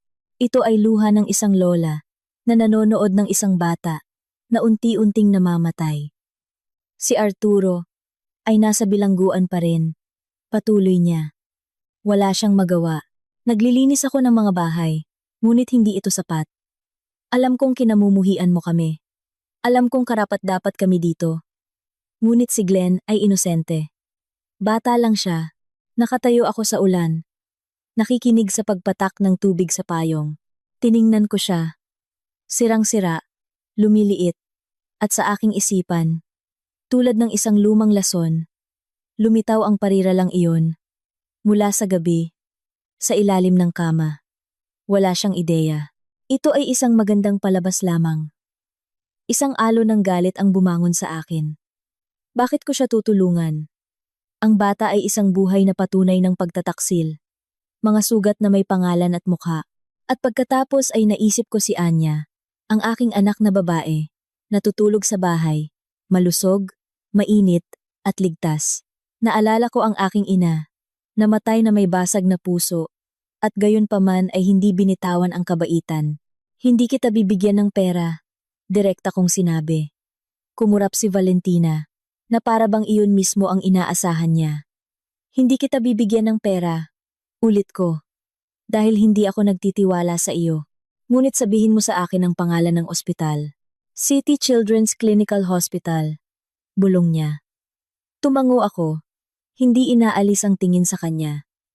Direkta akong kakausap sa ospital. Kung nandoon nga ang bata, at kung may sakit nga siya, babayaran ko ang kanyang paggamot nang hindi nagpapakilala. Mayroon ang Apex Group ng Charitable Foundation. Ire-record namin ito bilang isang donasyon. Tiningnan niya ako na para bang hindi niya maunawaan ang mga salita. Bumukas ang kanyang bibig, ngunit walang tunog. Pagkatapos, dahan-dahan, lumuhod siya sa basang aspalto. Salamat. Umiiyak siya. Hawak ang laylayan ng aking pantalon. Salamat. Ikaw ay isang anghel. Patawarin mo ako. Patawarin mo ako sa lahat. Lumayo ako. Pinalaya ang aking binti. Hindi ako nakaramdam ng tagumpay habang tinitingnan ang kanyang kahihiyan.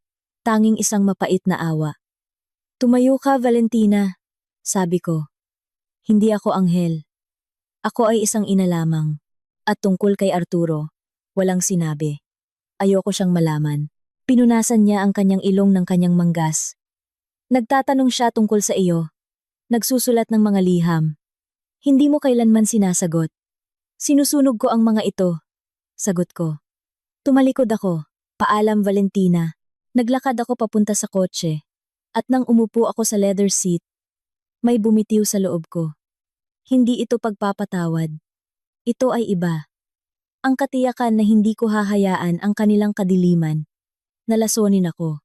Nang gabing iyon, niyakap ko si Anya, nang bahagyang mas mahigpit kaysa sa karaniwan. Naramdaman kong sapat na iyon, na ang bilog ay nagsara, ngunit ang universo ay mayroon pang isang card na natitira, at ito ay matalim. Isang buwan pagkatapos kong sumang-ayon na bayaran ang paggamot ni Glenn, nakatanggap ako ng abiso mula sa Correctional Service. Naghiling si Arturo ng pagpupulong. Karaniwan, ay itinatapon ko ang mga sulat na iyon. Nang hindi binubuksan, ngunit may nakakabit na sulat kamay.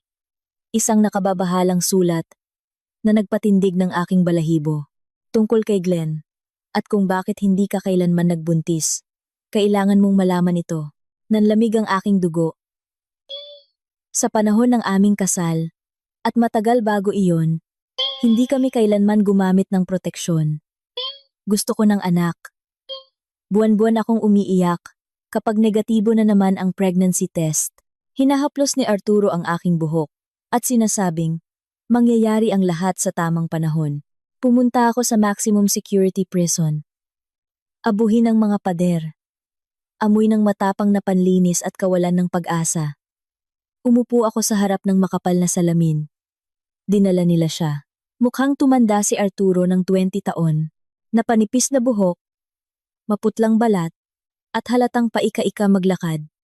Nawala ang kanyang kayabangan. Ang natira na lang ay isang nakayukong figura ng pagkatalo.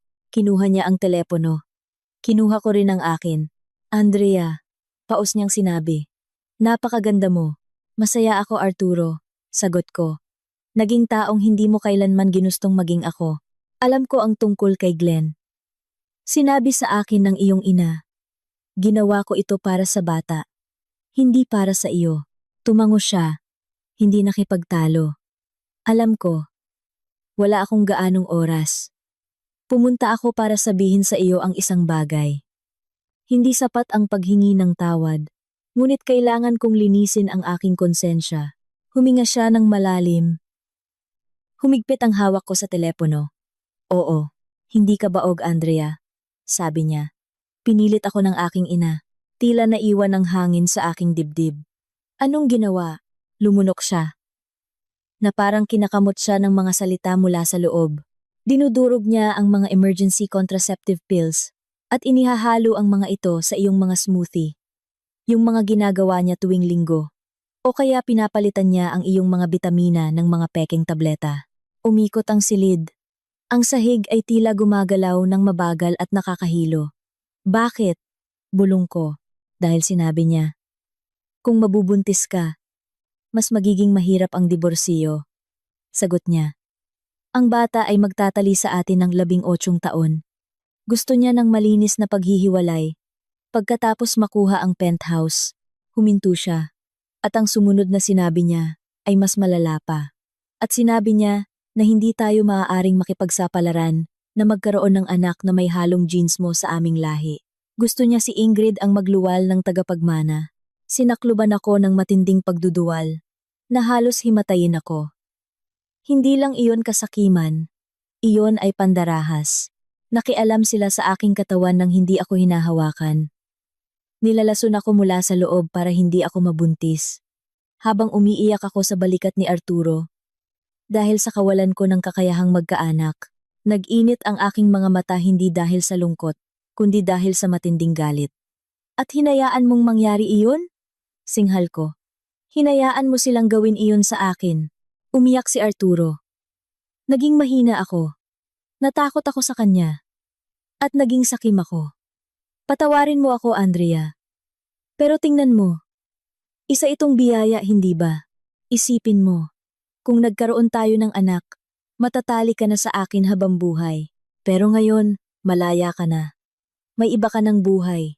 Tama siya sa pinakamasakit at pinakabaluktot na kahulugan. Kung nagkaroon ako ng anak sa kanya, hindi ako makakawala ng tuluyan. Palagi ko siyang palalakihin. Kasama ng isang kriminal, si Valentina Gomez, ay habang buhay na mananatili sa aking buhay. At ang aking anak na si Anya ay hindi kailanman isisilang. Tama ka, sabi ko sa nanginginig na boses. Isa itong biyaya. Dahil ang mga anak ko ay kailanman hindi magkakaroon ng kahit isang patak ng iyong bulok na dugo. Tumayo ako. Andrea, teka, sigaw niya. Sa loob ng 10 taon ay magkakaroon ako ng parol. Pwede ka bang magsabi ng magagandang bagay tungkol sa akin? Tutal tinulungan mo naman si Glenn. Tiningnan ko siya mula sa kabilang panig ng salamin. Ang kanyang kakapalan ng mukha ay nagpatawa sa akin ng isang walang lamang halakhak. Tinulungan ko si Glenn dahil isa siyang inosenteng bata. Sabi ko, ikaw ay isang nasa hustong gulang na lalaki na hinayaang lasonin ang sarili niyang asawa. Wala akong sasabihing maganda tungkol sa iyo. Higit pa rito, ipapadala ko ang recording ng pag-uusap na ito sa parole board. Sana mabulok ka rito. Ibinagsak ko ang telepono. Lumabas ako ng bilangguan at tumama sa akin ang sikat ng araw na parang isang sampal. Naglakad-lakad ako nang walang patutunguhan hanggang sa makarating ako sa isang upuan sa parking lot at doon ako bumagsak. Umiyak ako para sa sanggol na inakala kong imposible. Umiyak ako dahil sa pang-aabuso. Ngunit higit sa lahat, umiyak ako dahil sa ginhawa. Hindi ang sarili kong katawan ang bumigo sa akin. Iyon ay lason ng iba. Natagpuan ako ni Mateo kinalaunan. Tinawagan ko siya dahil hindi ko kayang magmaneho. Niyakap niya ako habang ako'y nanginginig. Hindi na nila ulit magagawang saktan ka pa, pangako niya. At sa unang pagkakataon, naniwala ako sa kanya. Lumabas na ang lihim. Ang lason ay tuluyan ng naalis. At sa wakas ay naramdaman kong malinis na ako. Makalipas ang 10 taon, ang Apex Group ay naging isang pandaigdigang conglomerate. Ako ang naging CEO. Pumanaw ang aking ama. 1 taon na ang nakalipas. Nang mapayapa, sa kanyang pagtulog, sa kanyang burol, ay dumalo ang mga senador, mga kakumpetensya, at libo-libong empleyado na gumagalang sa kanya. At ako ang nasa timon, hindi na ako ang babaeng nagtatago sa ilalim ng kama. Ako ay naging isang taong kayang kontrolin ang isang buong silid sa isang tingin lang. 12 taon na kaming kasal ni Mateo. Mayroon kaming 2 anak, si Anya, 17 taong gulang, at ang aming anak, na lalaking si Paolo, 10 taong gulang. Nakaupo kami sa terasa ng aming rest house sa Tagaytay. Ito ay isang kakaibang tahimik na araw, isa sa mga araw na tila mapanlinlang na payapa.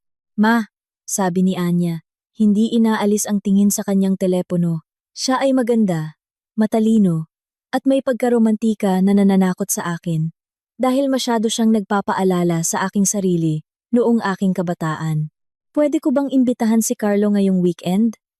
Si Carlo ang bago niyang nobyo, kapitan ng basketball team. Kaakit-akit, masyadong kaakit-akit, mabilis kaming nagkatinginan ni Mateo. Yung parehong lalaking nakalimutan ng wallet nang magpunta kayo sa sinehan noong nakaraang linggo? Tanong ko, makakalimutin lang siya. Pagtatanggol ni Anya. Napakabait niya. Sabi niya.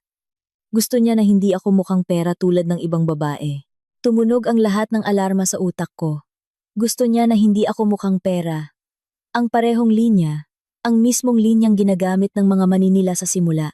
Imbitahan mo siya, sabi ko. Gusto ko siyang makilala ng mas mabuti. Pinisil ni Mateo ang aking tuhod sa ilalim ng mesa. Naintindihan niya ang lahat ng walang salita. Wala akong balak na ipagbawal ang anuman. Ako ay magmamasid.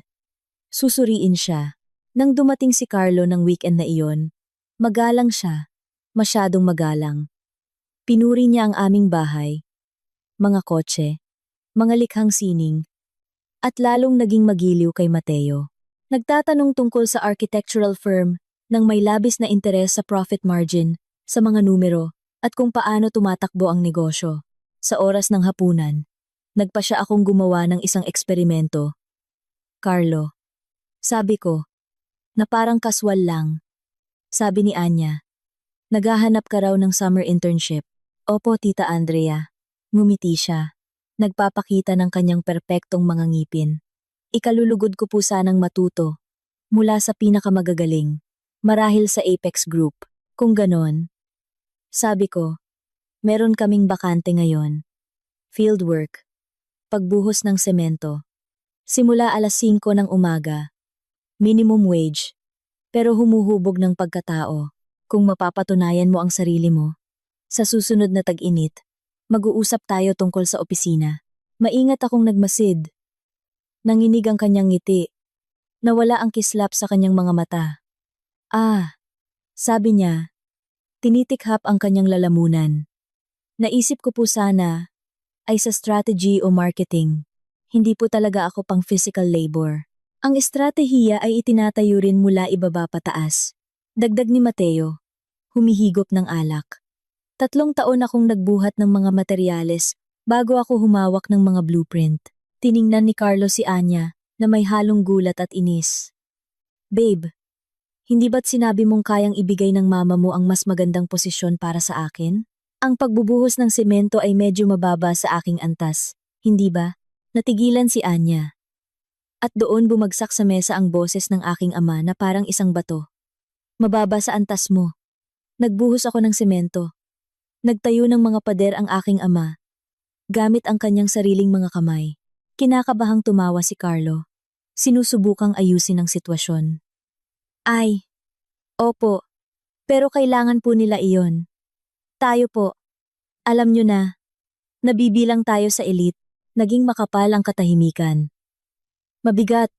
Sa tingin ko, mas mabuting umalis ka na. Tahimik na sabi ni Anya. Ano bang masama sa sinabi ko? Sabi ko, mas mabuting umalis ka na. Nanginginig ang boses niya, ngunit hindi siya umatras. Binuo ng pamilya ko ang buhay na ito sa pamamagitan ng hirap at trabaho. Kung iniisip mo na ang paggawa ay nakakababa ng pagkatao, ibig sabihin, mas nakakataas ako sa iyo. Nangilid ang luha sa aking mga mata. Hindi na niya kailangang magtago sa ilalim ng kama para maintindihan ito. Natutunan niya ang aral ng walang lason. Mayroon siyang kumpiyansa na wala ako sa kanyang edad. Umalis si Carlo, labag man sa kanyang kalooban. Nang sumara ang pinto, lumapit sa akin si Anya at niyakap ako. Alam mo ba? Oo. Naghihinala ako. Sabi ko, hinahagkan siya sa noo. Palagi mong tingnan kung paano tinatrato ng mga tao ang mismong trabaho, hindi ang pabuya. 1 linggo pagkatapos ng pangyayari kay Carlo, Nakatanggap ako ng tawag mula sa isang palliative care center sa Maynila. Tungkol ito kay Valentina Gomez. Namamatay siya dahil sa ovarian cancer. Wala na siyang kasama sa buhay. Pinalayas siya ng kanyang kapatid na babae. Maraming taon na ang nakalipas. Nasa bilangguan pa rin si Arturo. Minsan siyang lumabag sa mga kondisyon ng kanyang parol. Kaya't ibinalik siya sa loob. Matagal nang naglaho si Ingrid. Inilagay niya po kayo bilang emergency contact. Maingat na sinabi ng nurse. Hindi ko po alam kung bakit. Pero panay ang pakiusap niya na pumunta kayo. Pumunta ako. Hindi marangya ang lugar, ngunit malinis ito. Nakahiga si Valentina sa isang makitid na kama. Nangayayat na animoy isang kalansay na binalutan ng papel. Wala nang natira sa babaeng may makintab na sapatos at matalim na dila. Huminto ako sa pinto. Pumunta ka! Paos niyang sabi. Halos hindi makahinga. Pumunta ako. Sagot ko. Bakit? Dahil nanalo ka. Hindi ko ito sinabi ng may pagmamayabang. Ngunit iyon ang payak na katotohanan. Nanalo ako sa laro na sinubukan niyang dayain. Buhay ako, minamahal, at ligtas.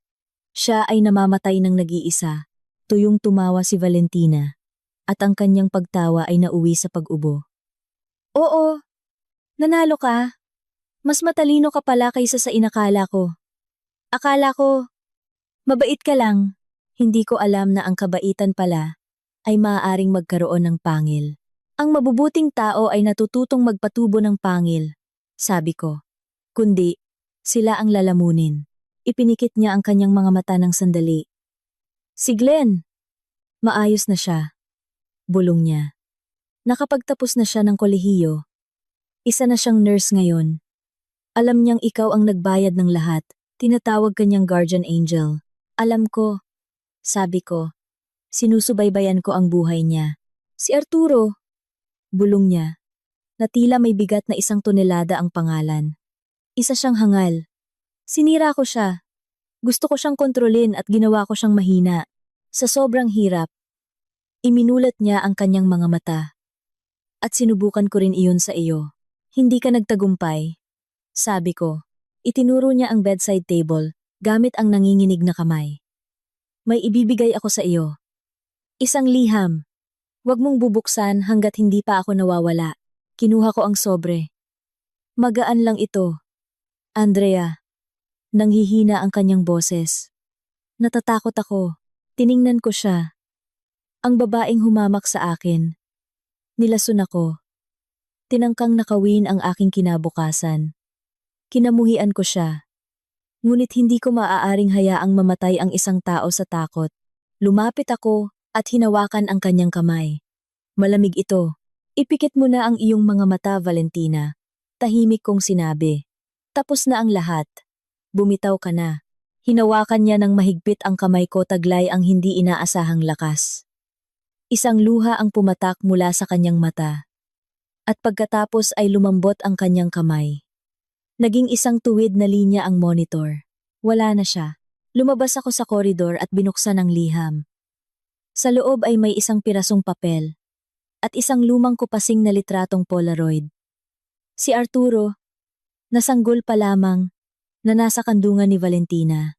Sa larawang iyon, siya ay bata pa, halos puno ng pag-asa. Hindi pa pinatitigas ng kasakiman. Nakasulat sa liham. Andrea, kinamuhian kita. Dahil nasa iyo ang mga bagay na gusto ko. At hindi mo kailangang agawin ito. Mula sa buhay. Mayroon kang liwanag.